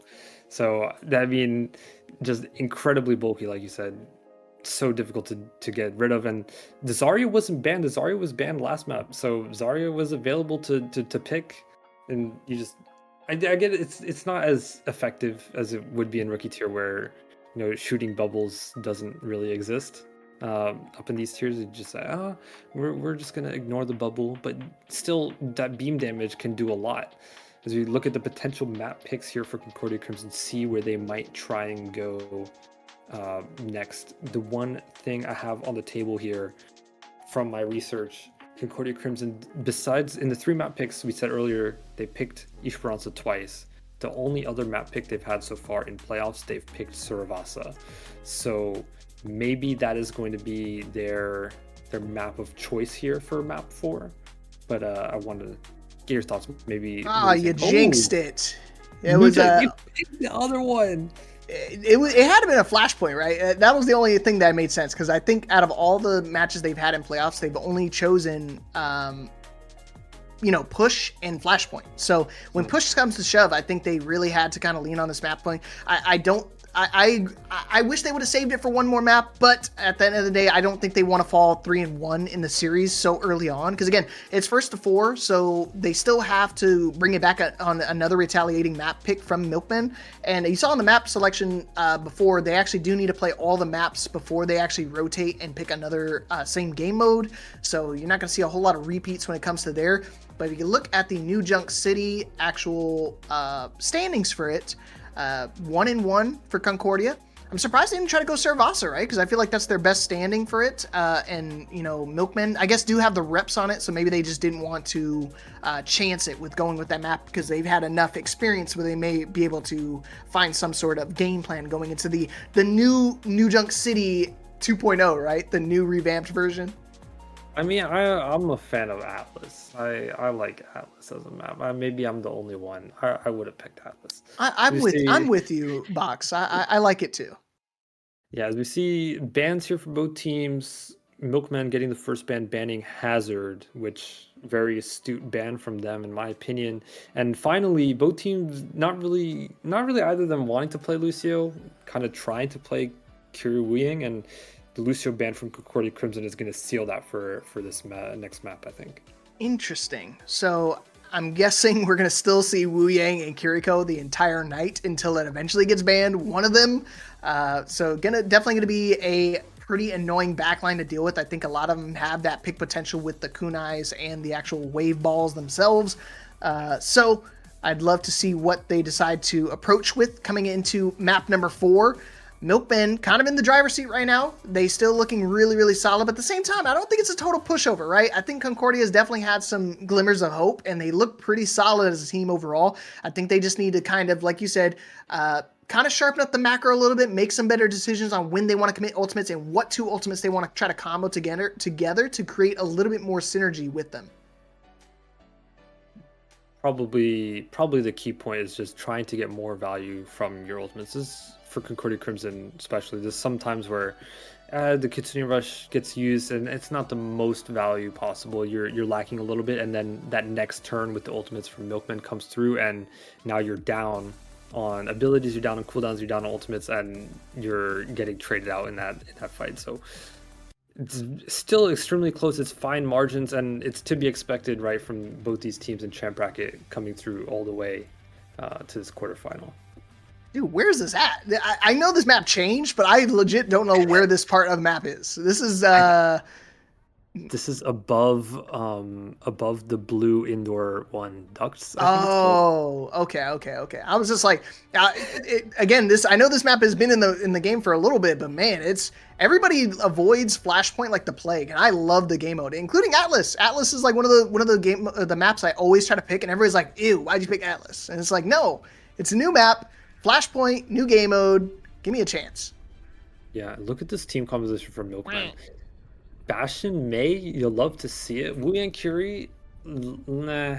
With The Bastion duck May, has the mask. That's awesome. I would rather Juno, but Juno is really not that great right now. I think this Bastion. Oh May snap! work This is wonders. real. I thought we were doing another troll pig. This is Bastion May on your screen.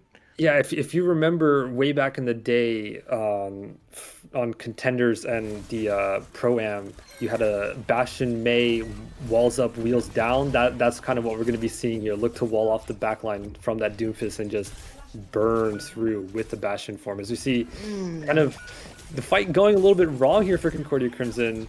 Nepernay, Zach diving in, forcing cooldowns early, staying alive, and then collecting the picks afterwards. That's the kind of the key to defeating this comp is if you can survive the initial push.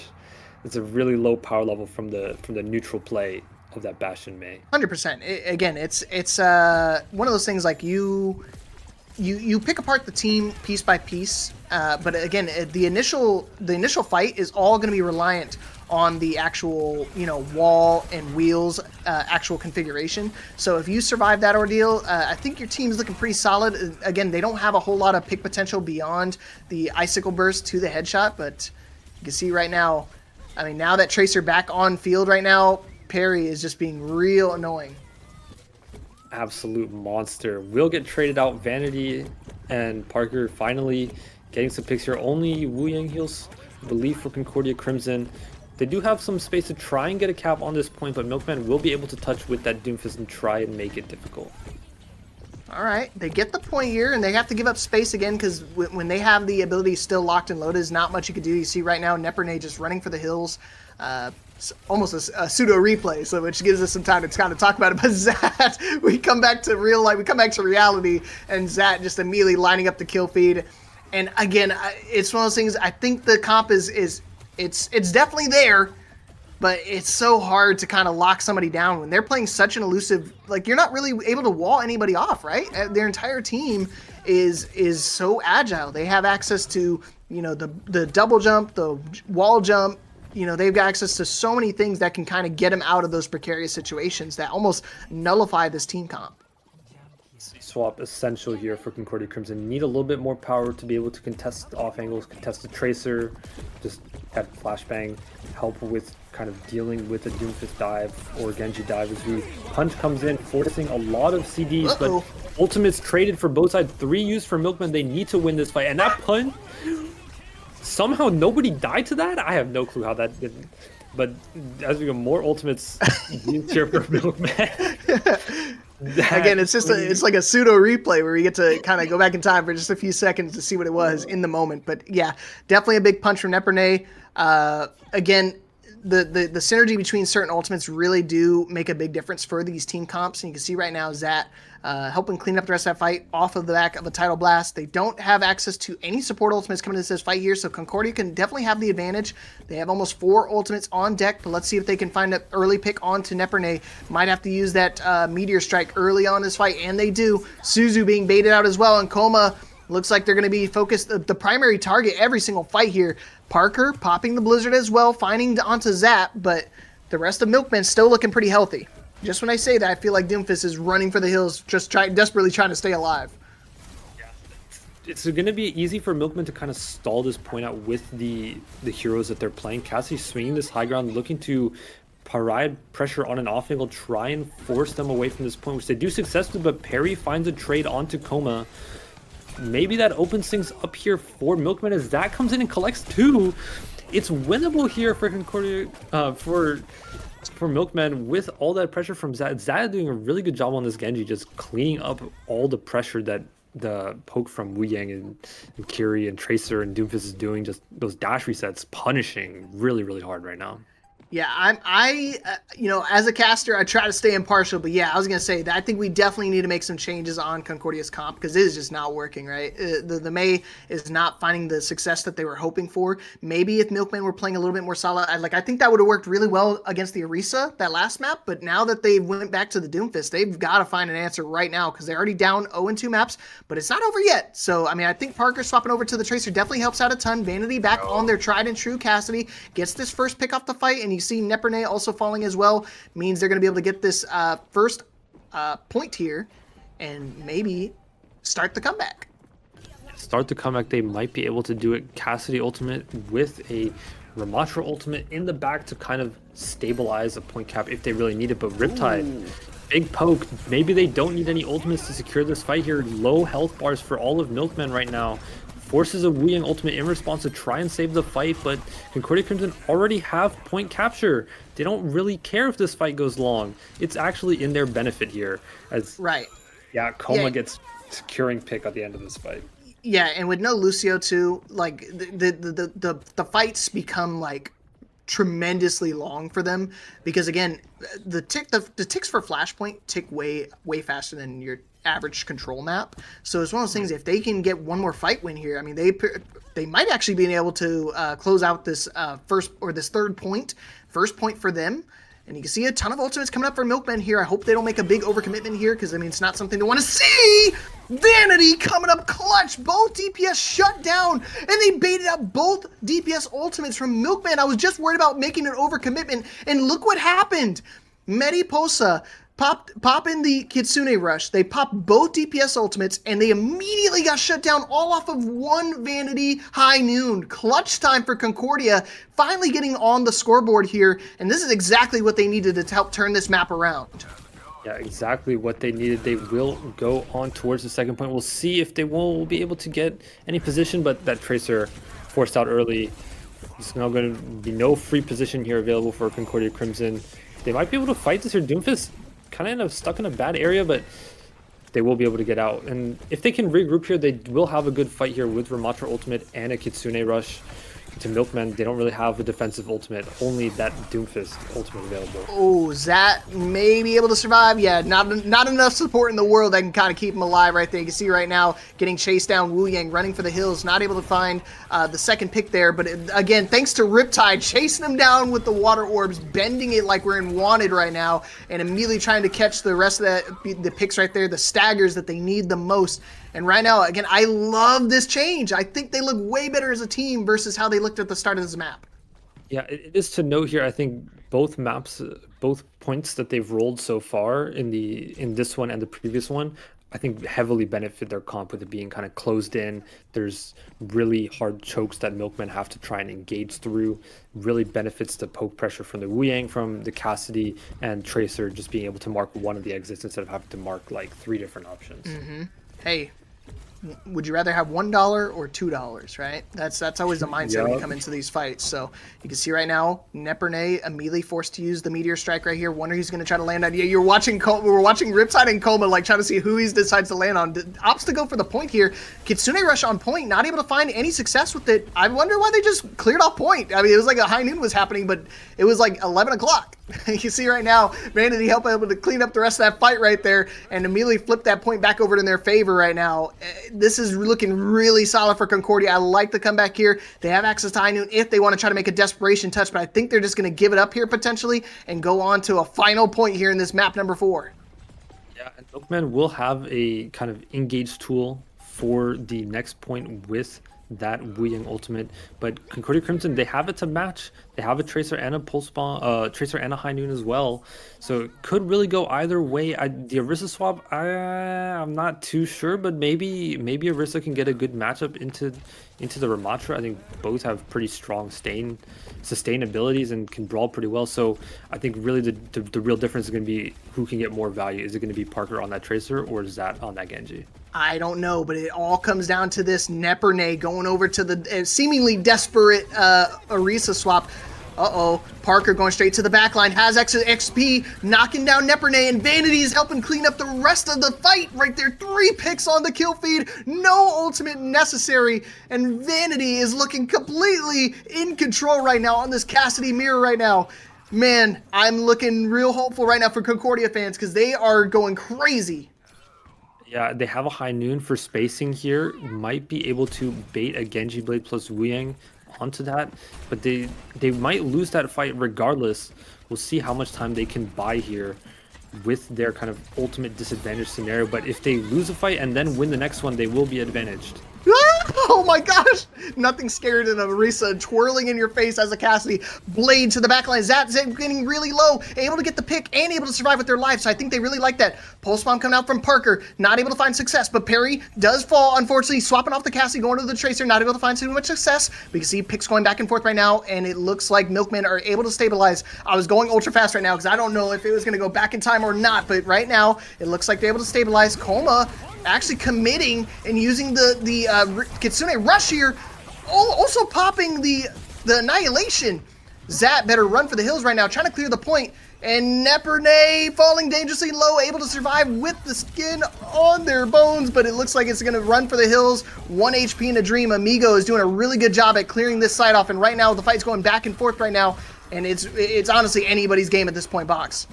Yeah, Vanity will secure a pick onto the Genji. That's an opening here for Concordia Crimson to try and move forward. There's Amigo with the slow, and the Tracer blows up. There, Wu Yang is forced out of the fight by Parker on the Tracer, and they will get this point flip back. But it was Milkman with the cap for a large portion of time there. They built up to 75%. Concordia Crimson will need to try and match that. Hey, this is big because now it comes down to a one-fight situation, and now with no Lucio available to either team, I wonder if they're going to be able to actually win this fight here. If Milkmen actually secure this point, but they need a big pulse on Perry, needs to come up clutch, not able to find a success. But Mariposa also really close to the Kitsune Rush. And Riptide falling dangerously low. Vanity falls as well. It's gonna be good. It's gonna be a close one for sure. They're going for the corner of the point. I don't know if they commit any more ults, so they actually committed the pulse bomb. Not able to find anything. Mariposa forced to use the Kitsune Rush at the last millisecond there. But now again, coming down to the last 20%, they gotta find a way to get to the point fast. And with Parker actually being the last one to fall, I don't know who's gonna be able to make it to the point in time. See, Juno swap, maybe it might be possible, but that shield, big shield in the way. I don't think there's a way that Concordia Crimson can get a touch here. Yeah, Parker going down. Oof, really strong play from Milkman to seal that map win. 3 points on the board, 1 map left for them to win to seal this series. But again, extremely close map between the two. 100%. I mean, that was a very heartbreaking loss right there for Concordia, but unfortunately, Milkmen just made the swaps that they needed the most. I was kind of skeptical about the Orisa pick at the last second, but I told you he knows exactly when to pull it out to keep their team nice and healthy. So I wonder if that Orisa ban kind of early on was something they really scouted out, because I think it's been really kind of like a crutch pick at the very last moment, right when it seemed like hope is all lost, they turn to Orisa. Yeah, the Orisa, unlikely hero, but you know, what works, right? If it keeps working, pull it out in the clutch again, see if it'll work again, keeps going. I think really at the end of that fight, just forcing out with all that pressure, just running forward with the Tracer Genji, and they secured a pick on the Wu Yang first, and then I believe it was the Cassidy after. The Cassidy had high noon for Concordia Crimson, which could have been big if they popped it early and try and, you know, stall out the push from Milkman onto that point. Maybe it could have turned, maybe you could get a pick off of that, but just a little bit hesitant with that high noon play, a little bit hesitant to hold forward, and it cost them really on that last point. Yeah, it was close. Definitely one of those things. It was the amount of time that they milked off that clock was so vital for their success, for their win, for that final points. Because again, I think if they didn't swap over to that reset, if they didn't have that armor that they needed to kind of anchor and bunker down on the point to actually milk out the rest of that clock. Again, on a normal control map, they would have had enough time. They can kind of stay on their comp, stay on their characters, and casually get to point. But when the time is ticking down that quickly, you gotta go. And with no Lucio on board, you essentially have to just hope that you can get somebody to get that overtime triggered. We'll see. I think Concordia Crimson definitely has the ability to try and pull themselves back into the series. We'll see what map they end up picking, but I believe we are going to be going to a break to try and resolve a little bit of that observer desync issue we noticed on the last map. So we might see you back in a few minutes, question mark, maybe. Believe we will. So yeah, just stick around. We'll let you. We'll keep you updated. But otherwise, we'll always keep you company. Hawaiian shirts and all. Even in the midst of potential wintertime, we're ready. We're locked and loaded. So stay tuned for map number 5 when we get back.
All right, welcome back, ladies and gentlemen. Spawn Point Championship Series. We're in map number 5 between Milkmen and Concordia Crimson. I'm getting a feeling like we're going to go the distance, and we're going to an interesting map selection on the back of Concordia. I'm sorry, Milk select this map. My bad. I lied. Liar. Select this map. Regardless of whoever selected the map, right? Definitely a major shift in terms of what we've been seeing so far in this series. We've been seeing a lot of dives through the first kind of few maps, and then as Junkertown developed, or New York City developed, we see a little bit more of a brawl matchup, Ramatra versus Orisa, through those last few points on New Junk City. And Havana, now we're spinning it up, something different. Poke likely for both teams, although the hero bands, as we can see, Milkman has opted to get rid of that Zenyatta, or other way around, Concordia Crimson has opted to get rid of that Zenyatta, and Milkman have opted to get rid of the Freya. So maybe both teams don't really want to play poke, like super strong poke with the Zen, but maybe we'll see like some Ilari Bap, maybe we'll continue to just see Wu and Curie. I mean, that's also very likely, but you know, I was gonna say, I think we're gonna be seeing some more Wu Yang. Some strong inkling is telling me we're gonna see another Wu Yang situation, but I think we might see some Sigma here. I think Sigma historically has been really strong on a lot of escort maps. I mean, obviously we know the Circuit Royale, has been like the tried and true for Sigma's playground. But I do like seeing Sigma here on Havana, especially that first point that can kind of close the distance, especially being able to put that shield anywhere you like, along with having, access to eat and accretion and stuff. Yeah, I think Sojourn might be a mandatory pick here for both teams, in terms of just no matter what tanks played, no matter what's DPS play or what supports are played, Sojourn needs to be played, especially with all those long corridors, especially on third, first part of first point, and then middle part of second. Just so much space to be able to just shoot down with the rail shots and try and get some picks. We'll see what both teams opt to do here shortly. One thing I hope we saw in the first point of the New York City, a Rhine plus Bastion May, spawn Camp City on Havana, very possible for first point. We'd love to see a Rhine May again for whichever team is defending first, but maybe it's not in the cards. I can only dream about a spawn. I would say, I think that's hopeful thinking, but I think I don't know if we'll see that anytime tonight, but stranger things have happened, right? This man's in shambles right now. I'm in shambles, guys. Shambles. I just want to see Ryan. What is this? I've never seen this part. Is this from a PvE mission? No, this is from my Mercy parkour, bro. Whenever I be in those long 10-minute queue times, this is my home. This is my battleground. Never seen this before. What? This is just behind, I think, the spawn door on attack, if I remember correctly. Oh, it's like that part on King's Row, by Attacker's first spawn. Don't think I didn't see that Reaper joke, man. That Reaper joke was actually pretty funny. Not gonna lie, got me chuckling. But you can see right now on the defense, who they decided to run. Okay, we're gonna zoom through some walls here. You see, yeah, we will see a spawn hold from Concordia Crimson. Okay, no Bastion, but we just Soj May, Bap Lucio, Ramatra can have a very strong matchup into Milkman. And I said, hopefully no Liang Kyria, hopefully Bap Ilari, and we will see Bap Ilari. They might swap that pretty quickly here, but Poke looking like what they want to play for Milkman. They might get forced off of this fast. We'll see which side Concordia Crimson decides to commit on here. Is it going to be the left side or the right side? I think they're just waiting for DPS to get a pick here, because I mean, if they get a Hanzo or Widowmaker pick right off the rip here, I think they'll be super happy with this, because you see right now Concordia just playing real close. I like this. I like the aggression here, because again, I tell people all the time, you got to make some sort of approach early on, because again, you don't hold on the corner, otherwise it's one fight situation for the defense. But you can see right now Maywall coming up prepared for Barry. Oh, a very aggressive angle from Vanity, able to get the pick onto the Widowmaker, but at the cost of his life, Perry able to help clean up the rest of the DPS line, and now with that off angle, the wall can only hold up for so long. Immortality forced out from Coma, but it looks like they're going to be able to help sustain this first point here, or at least this first fight to get this payload moving. But hey, 0 meters and 1 minute down, not too shabby.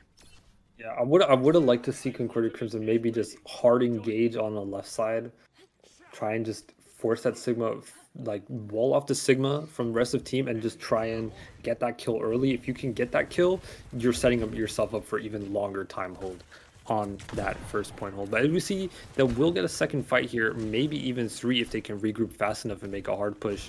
See amp speed used, Ramaka pushing forward with the slow. No picks though. Zat will trade the Lucio. Vanity gets one back, but Parker's down as well. Advantage is in favor of Milkmen. Yeah, I like the aggression, but trades are not welcome when you're playing defense, right? Because, attacks typically have a little bit closer of a spawn advantage. But again, I guess Riptide doesn't matter too much because he's playing Lucio. He's already back in the fight. Amigo dangerously low, but he dies again, period. Nice headshot. And the Graphitic Flux to try to chunk down the rest of their team. Immortality field forced out here. You can see the Tac Visor along with, the Infrared along with the Dragons help cleaning up the point here. But hold the phone. Vanity getting 2 picks, making a third, working on a fourth, and gets the 4K. How did it happen? Vanity brought it back. Their team was over. It was just Amigo and Vanity, and still was able to bring it all the way back. Clutch mode just in time for Vanity. Yeah, really strong play, just making sure that the members of Concordia that were alive had that health advantage, make it scary, make it difficult for Milkmen to continue walking up into that Ramatra. And now they've got the hold they needed. They have all the tools to try and further this hold. Amplification makes it out, but that shot from Zat shuts it down right away. Okay, so window's still up, so they can't make the approach too early on here. And yep, and the Blizzard might be coming up here in a moment. Immortality field forced out as well. But Solar Blast going to be able to connect onto the tank, but the tank is nice and healthy. But Riptide actually caught out there as well. I didn't even see him hiding behind the payload, but hey, sniffed it out in the meantime. An immediate annihilation on the point along with the Blizzard. Very costly ultimates, right? I mean, they have no ultimates coming into this fight besides the Overclock and the Beat now. Yeah, we see Coma swap on the Kiriko just to try and get back to this fight faster. Vanity sliding up onto that little high ground there will get some damage down. Almost a pick onto that Widow. Yes, they do find that pick. Amplification Matrix out for Milkman to try and salvage the fight here, but they've lost members. Even though they get this pick, they won't be able to try and make a push for this point. And look at the time bank. 30 seconds left. Ultimate available for the side if they need it. They need to make a hard push now.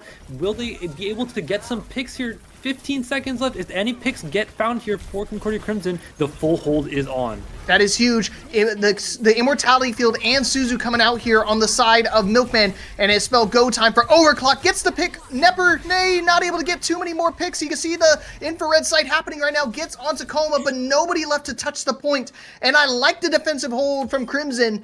They stop him way short of that first point, man. Actually, they had it about a meter away, but still a successful defensive hold, and now they have a win condition going into this map. Yeah, very, very doable. They can really focus on maximizing their ult economy with knowing exactly how far they need to push. They can just slowly play through fights, try and get as much distance as possible, and just stack up for 5 ultimate fights to try and get this win here.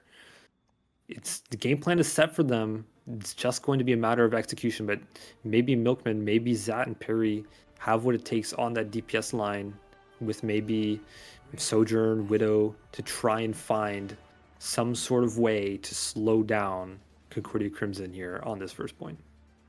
Yeah, again, you can see the stat line right now. Stat line's about even, except for, of course, Milkman in terms of deaths and stuff like that, but again, nobody's really standing out in terms of, oh my gosh, nobody's really standing out in terms of win on winning or losing. But yeah, right now I feel like Concordia definitely has the advantage going into this final push here. We're going to have to see if they can secure this map win and take us even further along in our first to 4. Again, single elimination bracket now. Quarterfinals, a lot riding on line. Milkmen could actually seal the deal here, but they need to do a miracle hold here on defense. Let's see if they can do it. As you see, look at Vanity trying to find where that Widow is playing for Milkmen. Has maybe some idea of where Zat is playing, but is not able to find the peak at the right time. As this card's just slowly inching forward here, no matter what happens in terms of picks for Milkmen. Perry gets a trade on Akoma. This cart should be able to move, and it's already at this corner. Look at how much time it took Milkman to get the cart to this position, and Vanity's just taking the matter into his own hands. 3K? Man, Vanity going crazy, going sicko mode right now.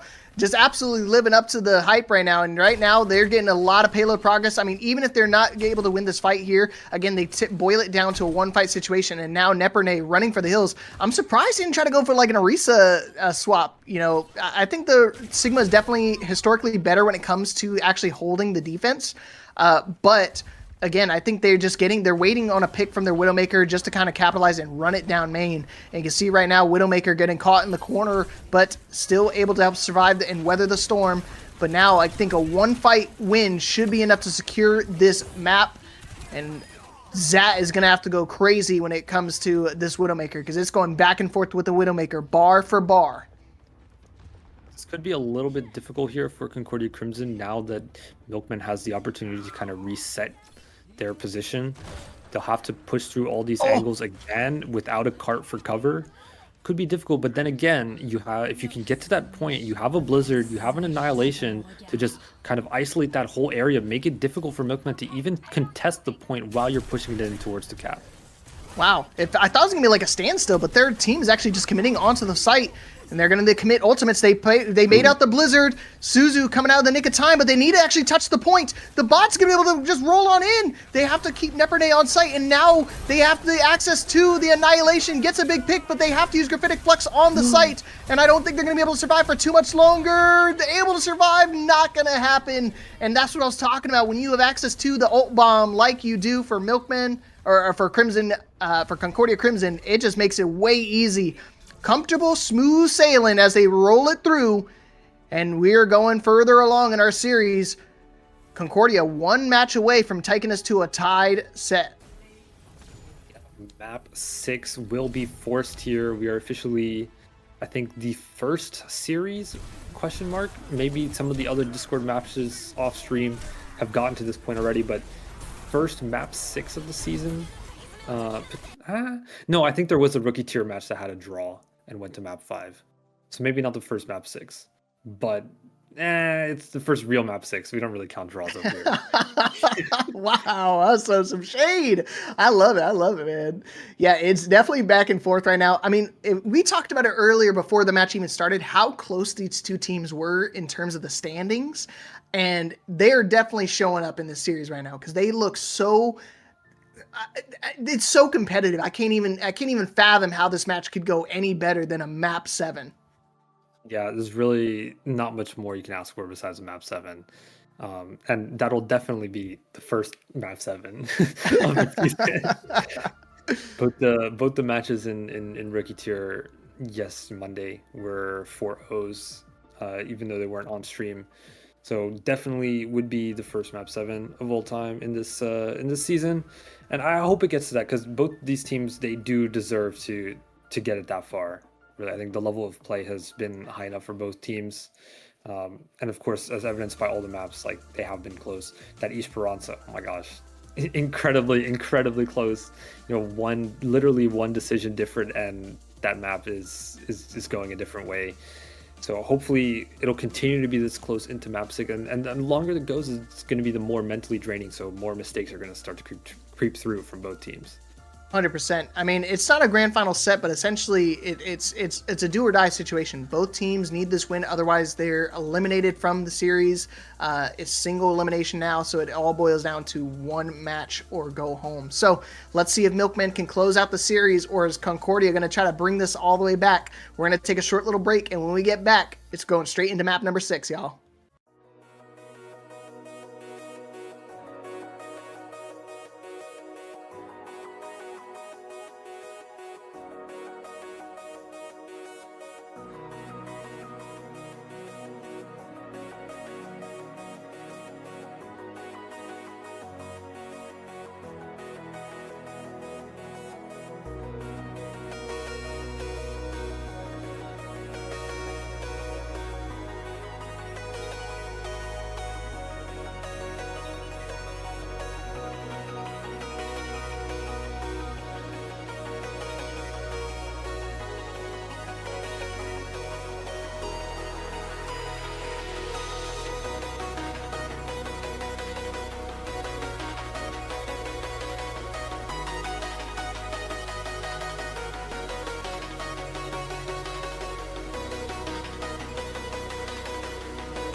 All right, everybody, welcome back. We're going to map number 6 between Concordia and Milkmen, because right now the matches are so evenly killed. I have no idea who's going to be able to take the series. I think Concordia definitely has the opportunity to bring this back, but at the same time, Milkmen have been just on their tails for the entire series.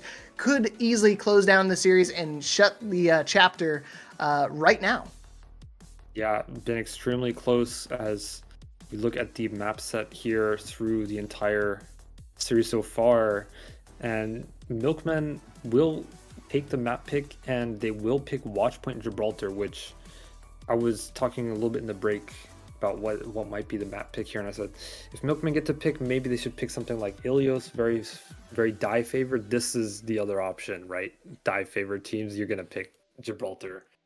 Of course, this is like the breeding grounds for dive. Like if you want to learn how to play dive, you play Watchpoint Gibraltar and you learn the ins and outs of this map. You can see the last 4 maps that we've played so far and the standings themselves. Crimson actually favored to win this map here, but Milkman, definitely has the experience. It's one of those things I think a lot of people underestimate. Even though they're like, why would they pick this map? They have a losing record with this. It goes a lot deeper than that. You've practiced, you have strategies, and you have game plans that you want to implement on certain maps. Maybe they don't have as much experience on the other ones compared to Gibraltar, and they want to stick it out here, regardless of whether they have a losing record going into this. Yeah, and the other thing to note here, we have played all 5 map types here, so the pick is of choosing here for whichever maps we play. So they could pick any map type. Still, just any of the maps that are in the pool, they could have picked any of them besides the ones that have already been played. So that Gibraltar, we're going back to Escort after we just played it, and we saw both bands pop up there. No Brigitte, no Cassidy, so both teams looking to kind of take out any anti-dive measures. Right. And that's kind of perfect for Milkmen, because I feel like Vanity was kind of going crazy. I mean, even that last map too on the Widowmaker, it's crazy how flexible Vanity has been during the series, because I think he's been playing like 4 or 5 different characters the entire series, and he's been looking super solid on every single one of them. So definitely somebody to look out for, because we will give an MVP to the winner of the match at the end of the day. So same thing when it comes to Milkmen. They've had a lot of flexibility between all of their players, and we're gonna have to see what they decide to go with going into this Gibraltar here. Might see more Sombra Tracer gameplay. We're gonna have to see. Yeah, and just a reminder for everyone in chat here, the loser of this match does go home. There is no more lower bracket. So this is all chips on the table. Winner will have to play the winner of Joey Esports and Eternal Blue 2, which there's been no updates on that one so far. As we look at the bracket, we can see kind of other matches happen in the tier. Bomb Pop Brawlers losing to Eternal Fury 4-0. And Eternal Greed and Unction, no scores reported just yet, but keep an eye out on the website, spcs.slmn.gg, for all the information in the tier. So it's really like I said, everything's on the table. Pull out all the strats now, because there's no tomorrow if you lose. 100%. Let's find out if Milkman can secure the deal on one of their more seasoned maps. They've been playing a lot of Gibraltar. Let's see if they can find a win. And I feel like we're going back in time again, going back to the OG days. Yeah. Let's see how they deal with the revamped Watchpoint Gibraltar. I've liked the change. It feels like it's weird to think like this map didn't used to look like this, and now I look at it now, and this is all I recognize it as. Yeah, especially that kind of second point approach as you're going through from attacker spawn, kind of just completely opened up on that left side, made it a little bit easier to rotate to the high ground on the right side. Some very kind of interesting changes, and I think overall makes it easier to attack second point. But it can also be easier to defend in some ways too, just kind of extra flexibility for defensive tracer to mark a lane. So here, Concordia Crimson not opting for kind of some somewhat typical DPS would see Freya instead of maybe Widow, and Well, perfect sights on that botch TP. that is that looks like my TPs in ranked, so I feel bad. Don't worry, Perry. Nobody saw it except everybody in the world. But we're gonna go straight into it with the dive comp, Genji and Tracer. But now Vanity back on the Freya again, man. I just feel like no matter what Vanity is playing, he's always been a nuisance. He's always an X factor for this team. So got to keep their team's spirits alive, and they can definitely do it here. Another win could take us, to a potential map number 7. But the only thing is right now, Perry kind of parading the payload right now, already in car wash stage, and now they pretty much just need to win one fight, and they are, again, going to take that first point. Big miss on that. Yeah, no real contest from the Tracer of Concordia Crimson towards that, but they do get the pick on the tank. Maybe forces a bit of a backward trend here for Milkmen to see, yeah, Tracer 1v1 finally happening on card, just trying to slow that pace. See, Kiriko also trying to help with that. No. Will secure the kill. Swapped onto ball here for Nepernay. Can be quite interesting, that ball pick, but can also be very, very difficult to attack this backline.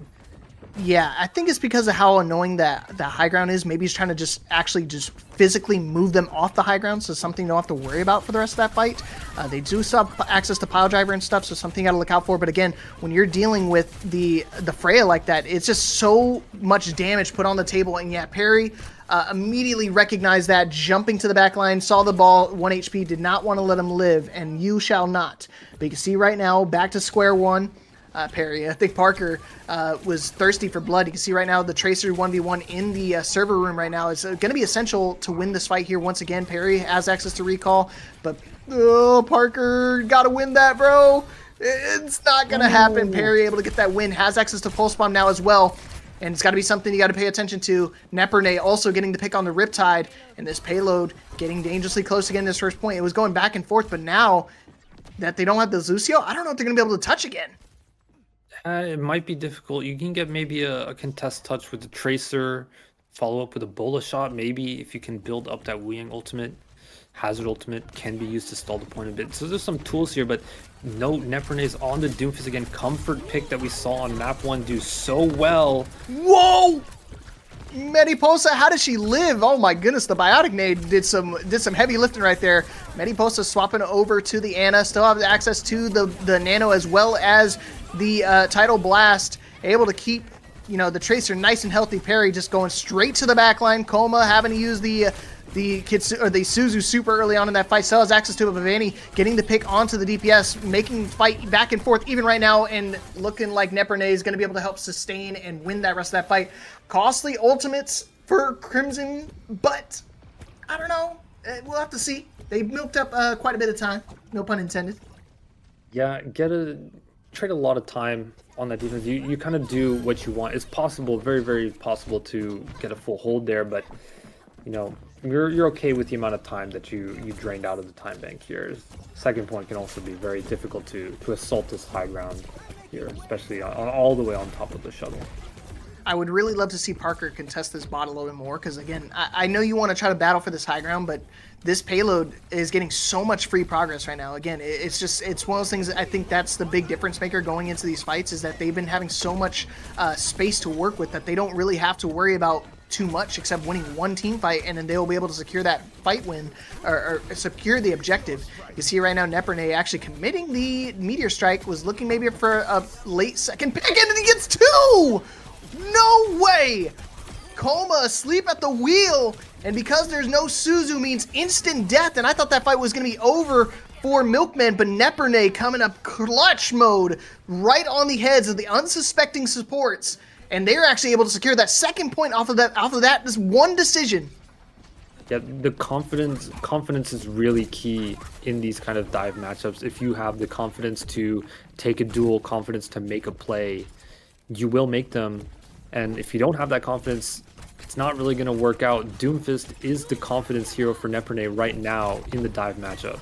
Bola shot coming out, getting the Ana 1 HP, but they don't have the way to secure the kill quite yet. Amigo going aggressive into the backline. Pulse bomb onto Billroy, and somehow At the end of all of that, Mariposa gets hit by Bola Shot and winds up surviving that ordeal, and Bilroy does not. I mean, that is crazy work. But you can see right now, Neperne just trying to charge up the Nano Boost for their supports. Support ultimates coming up here for Milkmen. Should be an easy fight win if they can utilize the ults correctly. But we're going to have to see if Zach can make the space with the blade as well. Vigo might try and just anchor this point with the Hazard ultimate when they get it, but early pick onto Zat, maybe it's not necessary. Coma finds another big pick here onto I'm Bilroy. Very, very strong play for Concordia Crimson. It looks like they're going to stabilize here on this third point. Finally getting some rest from all the insane amount of meterage that Milkman. I'm just holding my breath. I'm just holding my breath at this point, Box, because I feel like any given moment, Neperne could just go crazy and just get a random punch. You can see right now getting the nano boost as well, being really aggressive. You can see right now Neperne going straight to the back line, but instant teleport out from Coma, just trying to survive this time, but finally getting some space, getting some breathing room. Bilroy getting dangerously low as well, but he still has access to Tidal Blasting. We're going to put it onto the Genji. Blade incoming, looking for one. It doesn't matter how far you're going to fly. You're going to be met only with the end of my blade. Bola Shot reflected. Zat! What a clutch call right there. He was trying to chase Vanity down, was trying to survive any way possible, but not going to live to tell the tale. And you can see right now Neperne making even more space to try to help close out the rest of this fight. Riptide needs to try to survive right now because it's right now coming down to this corner of the payload, walking and corroding his way in. Yeah, Amigo with the pick on parry here is going to be essential for Concordia Crimson to stabilize. Double support ultimates, they can deal with any push that Milkmen have, and I don't think they really want to push right now. They want to try and farm up their support ultimates. That nano will be key towards trying to get a cap on this third point. Yeah, and again, they have to pay attention. Like, there's no access to Suzu when you're running the glass cannon of Ana. You just have to make sure your team gets the picks, and they're confident in doing that. Obviously, running the Ana here, 1 minute to go, it just makes the downpour from Hazard even more hazardous. It's just something you always got to pay attention to. It's almost like a win factor. Went from being a completely useless ultimate to becoming a win factor just by one character selection. Vanity swapping over to the Ashe, not finding success. Parker going straight to the backline with the Tidal Blast, but not going to find anything except Mariposa. And now, hopefully, onto the Riptide as well, on Bilroy, and able to get rid of the Wu Yang. No supports available for Milkman. They will walk in, forces a Kitsune rush from Concordia Crimson to try and stabilize this point. They have a touch on it, but they are taking a lot of damage. Look at Parker's health bar, extremely low, forces some abilities to keep them up, and Zach goes down. They've repelled the push for now. 30 seconds left for Milkman to try and make a push for this point cap. They have all the tools they need. They have the Nano, Doomfist, and Tracer ultimate. Coming up is a Wu Yang as well, but Concordia Crimson looking for a sticky play. Maybe that pulse bomb could derail all the plans here for Milkman. Yeah, you can see Perry going for the flank here. It's going to be crucial for this pulse bomb to find its connection. Not going to find the stick quite yet. Nano on to Neperne, still able to get the success, but the picks coming in from both sides. Crimson still equalizing the fight right now. And you can see no supports on the side of either team, but it does not matter because Milkman able to get that punch and able to secure the point. With no time on the clock, doesn't really matter when it comes to escort. You just got to cap it at the end of the day. Still going to overtime.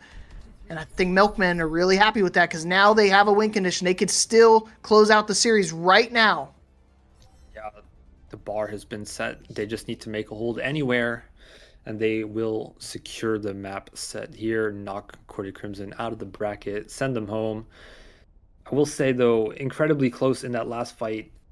Both backlines trying to trade out just the little bit of more volatility from the Doomfist Genji, winning out, allowing for the picks to come through a little bit easier, and really securing that fight right now. It kind of just goes to show the difference between the Doomfist and the Hazard. 100%.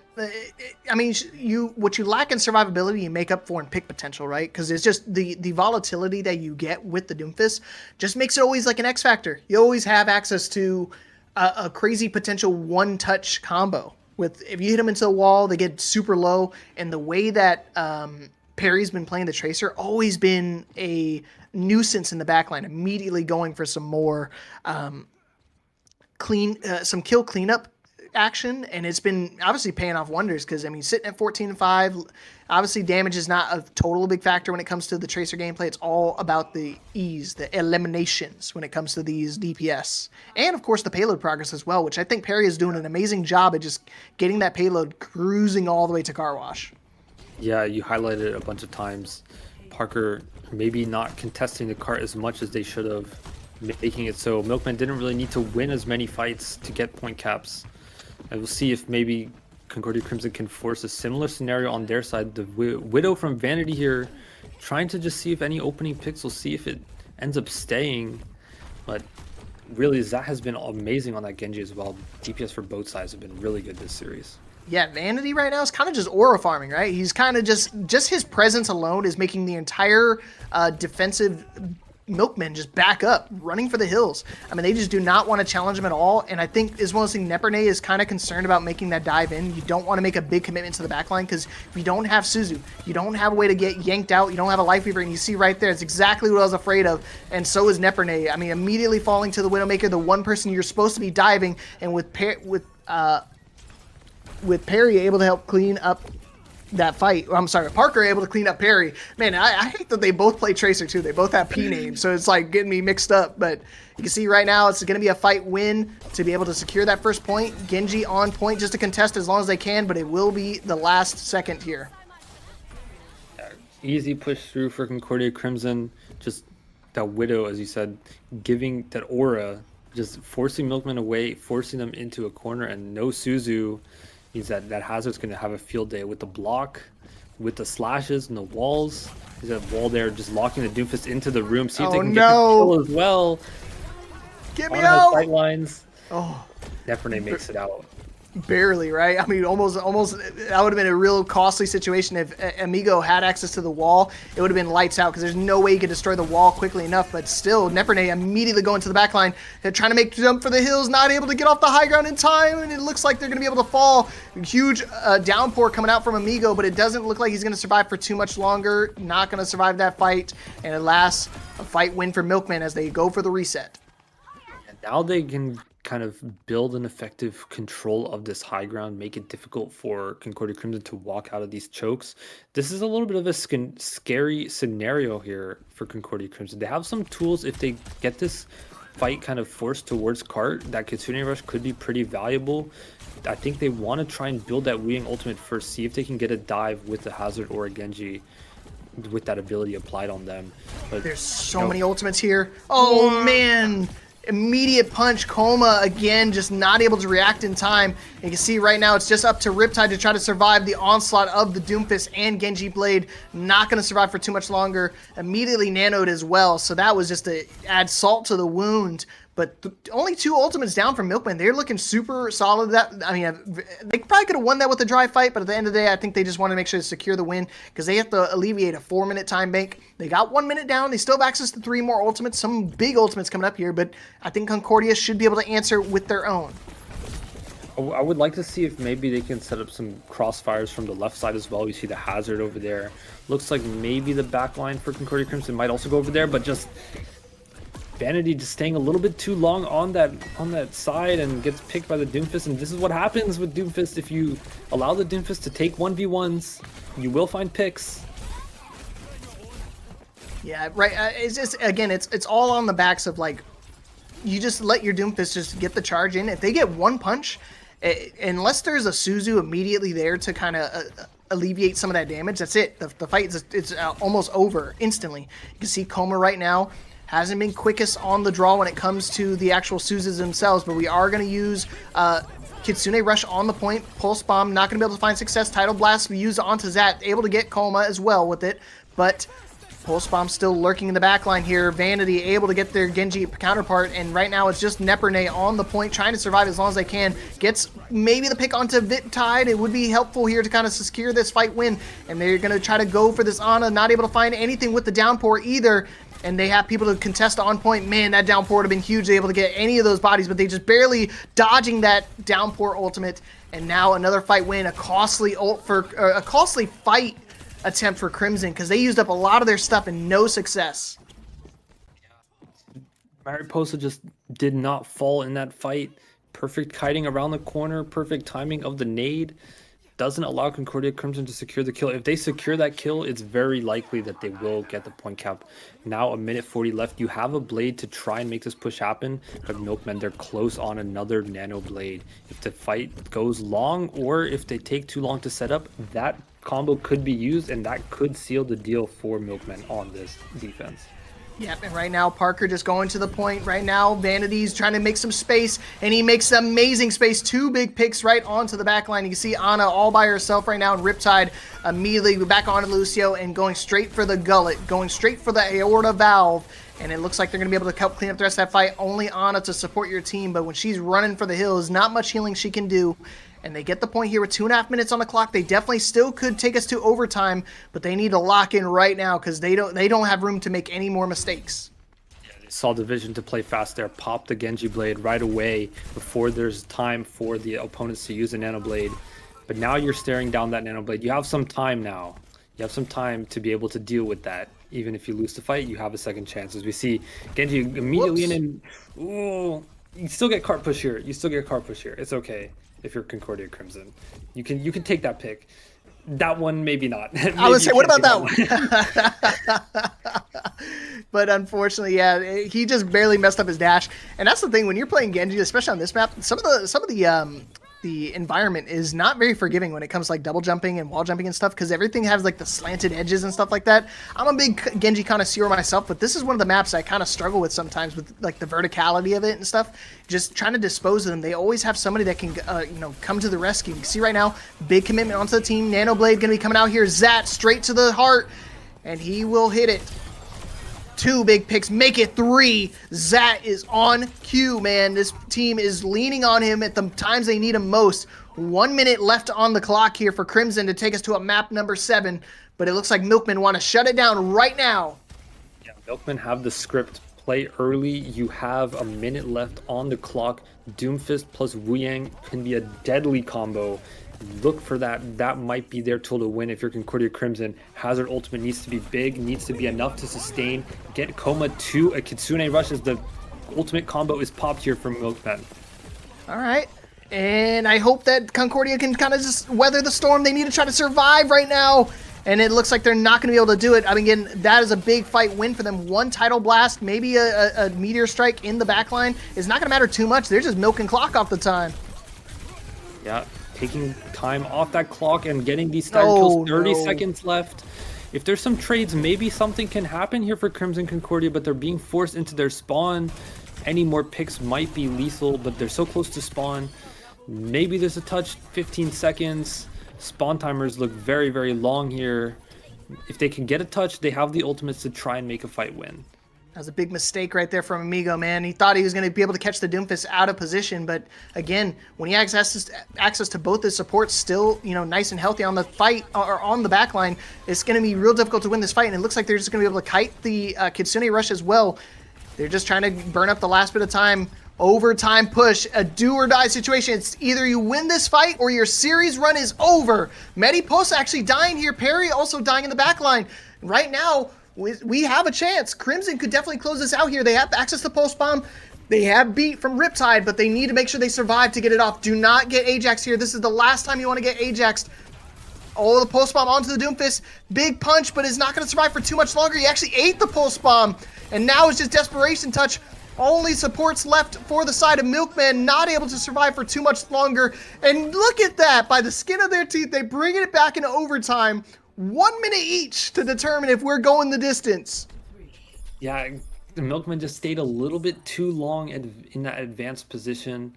Just caused them to get staggered as the walk-up came. They didn't have their abilities quite yet to survive that push from the Kitsune Rush. Kite it a little bit, and then there was Amigo in the backline with that hazard. It picks 2. You get a look at the stats here. Look at the damage from Vanity. 12k damage. Wow. I mean, this is crazy. These teams are just going so back and forth. I mean, Amigo almost 15k damage themselves. Parker 11k damage. There's just so much damage on the field, and the amount of healing you have to do, like output to match that. I mean, look at the healing as well. I mean, 10k respectively for both the supports from Milkmen. Only 8k on the side of Concordia, but again, if you look at their team comp, they're not really running characters that need a whole lot of sustain anyways beyond the hazard. But again, I know the production team, they want us to end now, but I'm having high hopes right now for the teams, because right now, it's all on the backs of their decision right here. Zat, don't do it again, bro. We're all watching this time. The TP hook could be crazy. The thing is, they didn't see it last time, so they won't expect it. Oh no, Amigo's really close as well too. Don't let it happen to you. Oh no!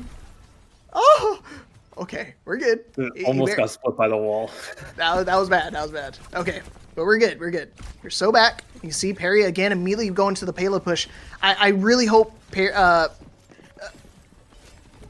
Parker. Thank you. Dang, dude, these tracers are killing me, man. Oh, Amigo actually getting the pick here. Oh no. Okay, so he's good. He's good. We're good. Oh gosh, that would have been bad. Yeah, I think Parker really needs to do a better job at contesting this payload here because, again, it's all on. They need to win one team fight to close out this map, right? There's 20 seconds left. Oh, Parker versus Perry and Coma making it unfair. No tracer 1v1 when it comes to this fight. And again, looks like they go to the payload. 10 seconds left. Milkmen gotta find an answer here. Nepernay falls as well. That means no tank to contest this point. Zat already used Reflect as well, so the survivability is way lower, and now they stop it just short of the car wash phase. But now it's just gonna be desperation touches. Recall already being used. Perry not able to survive. Nepernay has to make the jump in. Billroy not able to help him get to there either. And now a win condition, so close, but yet so far. But again, it's only a minute you get for both of the teams, so they could still bring this back. They could still get the full hold here. Don't lose hope. If you're a Milkman fan, you better start giving them some root for them right now because they need your energy more than ever. Yeah, I would have liked to see maybe with how low the time is, gamble with a Widow pick here to see if you can just get an early pick. Because if you get one pick with that Widow, it's GG. That's map over. You should be able to get the rest of the picks and push through. The distance is so short. So maybe Vanity, we saw in the first half, opted to play the Widow, and we saw how much pressure, how much aura that put on the map. Maybe that is the play again, but the Freya didn't look bad either. Freya could be good, but I really think the Widow could be the correct move here. Right.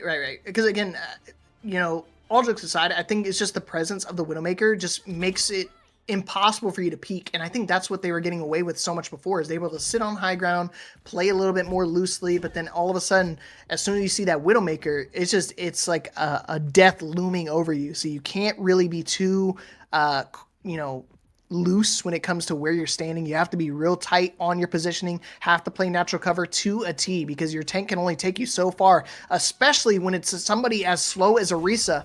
So now it's all on the backs of getting this horse off of high ground, right? If you can get the Orisa off high ground, she has to stay committed on the point. So right now, get this payload as close as you can to the objective. The golden box of victory is all they need to make it to. And you can see right now, Perry is lurking in the back line, trying to get the pick onto the maybe supports, but they're going to have to see if they get scouted out here. Said it earlier, Orisa swap and the panic seem to be the play for Milkmen. They're trying to rely on the Orisa once again. We look at that on that angle, trying to force some plays, and look how far the cart is already. Can they even touch? Whoa. They just get the touch, very, very close, but look at how low the health bars is. Perfectly timed Suzu from Mariposa keeps Milkmen alive, and they don't touch. They don't touch. That was a C9 of all C9s, and we watched it in first person. That was crazy. Oh no. Hey, production, you guys wanted to go to bed. You better wake up, because we're going to a map number 7. The full distance here in the quarterfinals. I can't believe it. Yeah, it's another map pick here for Milkmen. But look at that play from Doom. Doomfist has been really, really strong for Milkmen. But just the hazard play, is just stronger. DPS, Freya, really, really strong. I mean, this is the most we could ask for from this series. Map 7, Doomfist play, spawn hold on Havana. We've got everything. We really got everything in this series. Yeah, this is definitely going the distance. This is peak Overwatch for sure. Absolute cinema. Yeah, Layla, if you want to go ahead and show the bracket now. We just got update. We just got word of the other quarterfinals match. Again, we had to run 2 matches simultaneously, and you can see on the other sides, Eternal Blue actually being eliminated by Joey Esports. 4-1 victory for Joey. So winner of this match actually meets Joey. Yeah, that'll be a tough matchup. But I think either of these teams, they've showed today that they have the mental fortitude to try and, be able to deal with these tough situations. You're backed into a corner multiple times for both of these teams, and we're still in at map 7. So I think both of these teams have a shot to maybe bring it to Joey Esports, one of the big favorite teams, along with the Unction on the other side of the bracket. They got a 4-0 as well. Be really, really curious to see how that game goes. I would hope that maybe that is the stream match next week, the winner of this last map coming up and Joey Esports, but I think maybe it'll have to go to the Unction Eternal Fury. All right, but let's see our map pool next. Again, we've already gone through the entire map pool once, so any map is available except for the Escort. You saw we just played the Watchpoint Gibraltar. Can't repeat maps either, so this is going to be a crucial decision when it comes to Milkmen because they need to find a way to win this series. They had set point for a couple maps now, but all of a sudden, Concordia have an opportunity to bring this back here. I thought it was over for them, especially after that loss on Flashpoint. I thought it was Soj over, but all of a sudden, that crucial victory, that map right there that went the distance to overtime, you just can't ask for a better series. Yeah, I really can't ask for much more. The one thing I will kind of say here is I think I felt so strongly that Ilios might have been the play for map 6. I think for map 7, Ilios is the play. Yeah, there it is, Ilios. My idea with this here, if your Milkmen is a long dive map, allows you to kind of unlock the Doom a little bit further on a lot of these points. Gives you a little bit of freedom with your DPS to try and take 1v1s with the enemy team's DPS. See if you can try and force trade. What do you mean? What do you mean? What? It's something I alluded to at the very start of the series, that you were annoyed by a certain character. You want to save the ban for the crucial time. They have not banned Doomfist yet. That still is that card is still on the table. They could still ban the Doomfist in this final map when they need it most. The layers run deep here, as we do see. Yep. We do see the bans, ban Doom, ban Ana. Maybe Milkmen, we saw a little bit of ball play. Maybe they go to ball, maybe they go to Hazard. Maybe Winston. Ilio's traditionally strong Winston map. You still want to play dive. Winston, Curie, Lucio still can be optimal. But yeah, you're right. That Doomfist ban does throw a lot into the plans here. A monkey into the wrench, so to speak, right? I don't know if I don't know what they're going to be able to do into this final map because sure they have access to the Orisa, but we're playing on control maps, right? This is not the character to play on control maps. It's hard to kind of anchor down. I wouldn't be surprised if we see some pretty crazy things happen here. If we see maybe some Pharah play, maybe some Widow on Ruins. It's map 7. You want to try anything, right? Maybe we'll see some not Kiri Wu Yang for the first time since map 1.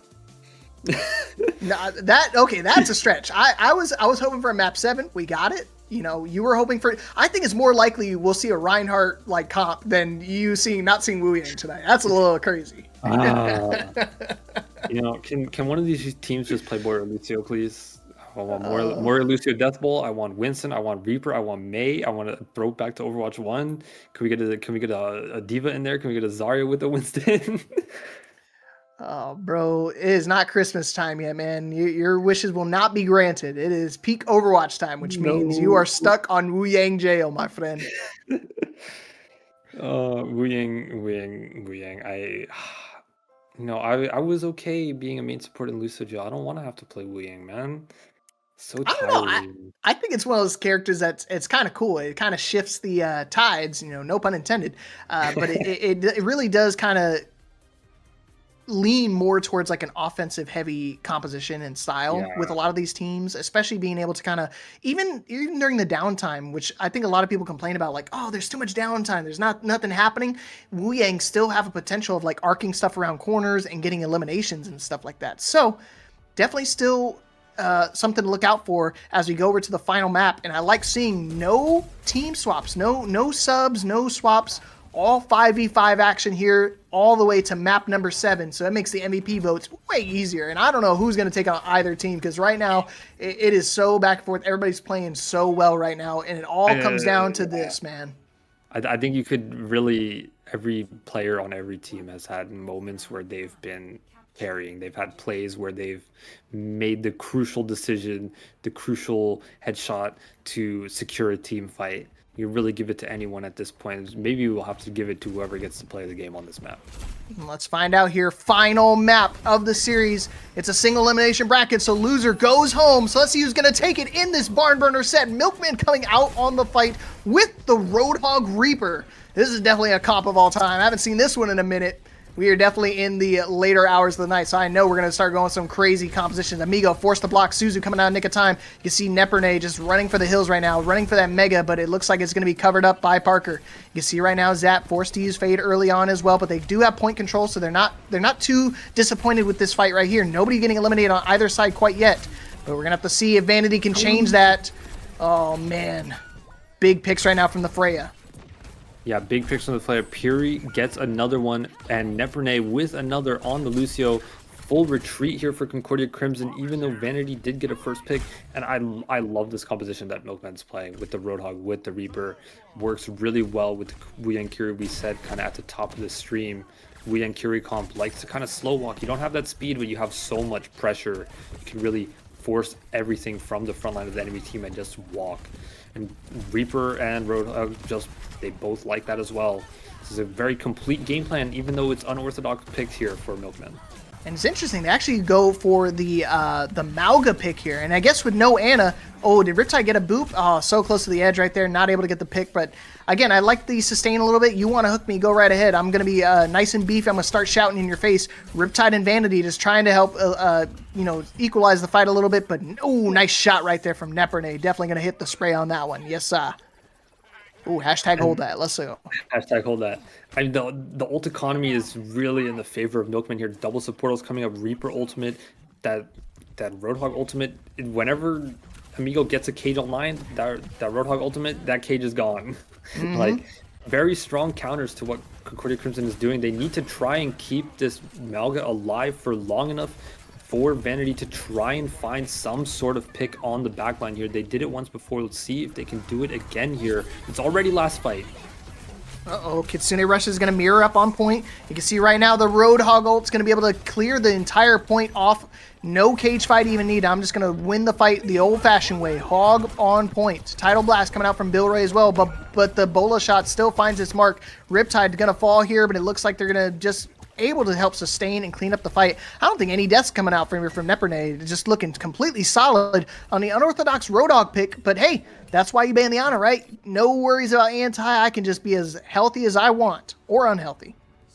Yeah, a movable object is that Roadhog. Just walks forward, hooks somebody, dies, hooks Malga, forces all the CDs, and still lives. So really astute play with the team compositions here for Milkmen. They're going to maybe see if they could try and run the same thing here. Concordia Crimson going back towards that hazard.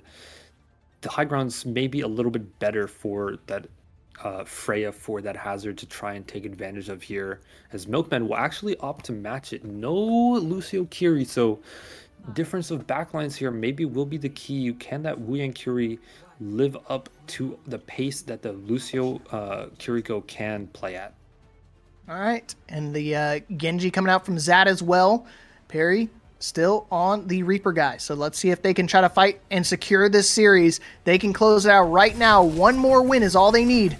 But let's see if Amigo can deal with this version of Nepernay, and it looks like he does pretty easily, disposing of the hazard. And yep, and it looks like they're going to be able to finally take this first point. And this would be crazy if they get 100-0 come back here to a final map situation. I just don't know who's going to take it at this point. Mariposa, 2 picks themselves. Hold the phone now. Give the supports a damage weapon like that, and they're going to be able to turn this fight. Mariposa just trying to survive. They do use Suzu here in this fight, so they're not going to have access to it. But hey, damage has already been done. Mariposa already got the 2 picks. Eliminations have already been set. But let's see how they make the approach here. Approach being made by Milkman, trying to force this Tracer away and see if they can find something else. Genji dashes in, looking for the Freya. Puri finds Coma in the back line, opening available for Milkman to try and rush to this point, and Puri gets another one onto Amigo. Point cap in Milkman's favor. No ultimates needed, no ultimates generated for either side. All right. There we go. Another big fight win for Milkmen here. Pretty dry fight. And again, they started off that fight really on the back foot with Mediposa getting those 2 picks. So able to kind of, stay in control throughout the rest of the set. And they're going to have to try to clear up this high ground so Vanity can kind of be a little nuisance again. But once again, Coma falling. No support now for Crimson. They got to do this all the old-fashioned way. No supports, no regen of life, but oh man, Nepernay getting dangerously low, but luckily the supports are just coming in the nick of time to keep him alive. And now support ultimates coming up on deck for both teams. Riptide's going to be close to his beat, but I think Mediposa is going to beat him out to it when it comes to the Kitsune Rush. So I would like to see that super early in this fight here. Maybe bait some resources out. Let's see if they can find the win. Has been really strong on this Kiriko. That early rush will be the difference here, but Nepernay doesn't need the rush. Will find 2 again, just jumping to the back line, using that wall to lay some damage down and securing with the slash. 60% and counting here for Milkmen. The no ults used again. They're gonna have 4 ultimates. Genshi or Wu Yang ultimate later in that fight could secure it 70%. We're close to last fight territory already.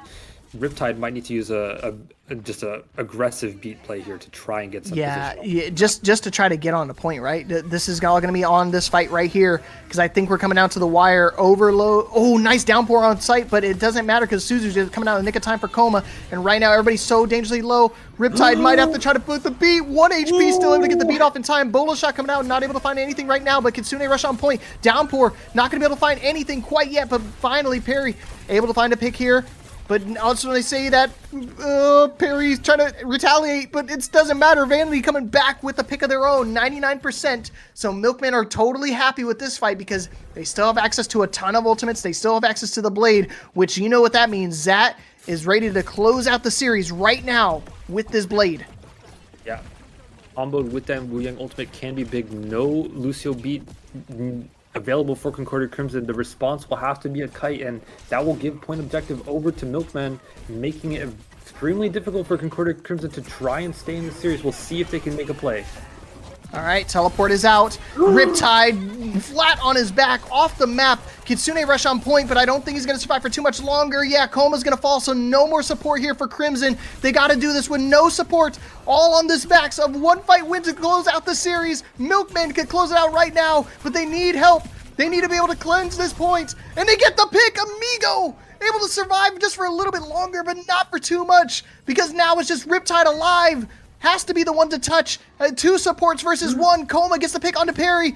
Able to survive for 2, not too long. And now Coma has to be the one to touch. Unless they fall. Tracer now to touch the point. The last second pulse bomb on deck, but I don't think it's going to ladder.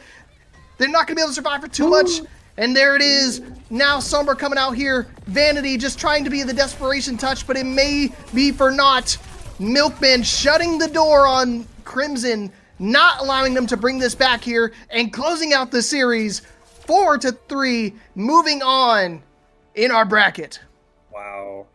Extremely close still in the remaining last few fights there. There was some opportunity maybe for Concordia Crimson to kind of find their way back into that point, find their way back into that map, but ultimately the play from Milkmen, the ability with this hazard just to collapse on the back line, with also Barry Posa as well playing a really key role on that Kiriko, finding picks, finding damage to help convert for Milkmen.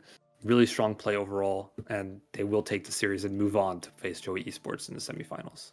Yeah, amazing performance again. It went the distance. They C9 the point to take us to a map number 7, but they're going to capitalize on their mistake and just played flawlessly on that final map. Looked really solid on, but of course we got to go to our MVP votes, and I think all of us here, we're totally on board with, of course, Zat. You could have given it to a multitude of players on either side, but ultimately Zat on that Genji, really strong play, always finding value with the blade, whether it's getting one and getting out or finding all of them. Really strong play from Zat. Amazing play from the DPS overall of Milkmen, and the entire team, really. Anyone could have got it. Yeah, honestly, the entire team just played super solid going into that series. So just one of those things, I think just a nod to like how many times he would come up clutch with like either a blade or even on Habana when he was playing Widowmaker, getting those 2 or 3 big picks with the headshots. So either way, I think at the end of the day, they're super happy with that win. It was a barn burner. It was a nail biter, but luckily they were able to survive and weather the storm, moving on into the bracket, moving on into, of course, to the semifinals against Joey Esports, man. Great stuff. You can see the bracket right now. They play them next Wednesday. We will be streaming the Unction and Eternal Fury next Wednesday, so stay tuned for that. Same start time as per usual, Wednesday at 8 p.m. Eastern. Also, keep in mind there is another set of matches tomorrow to pay attention to. Advanced tier has their champ bracket starting as well. I don't recall exactly which match is happening tomorrow, but there is a match tomorrow. You can see it on spcs.slmn.gg.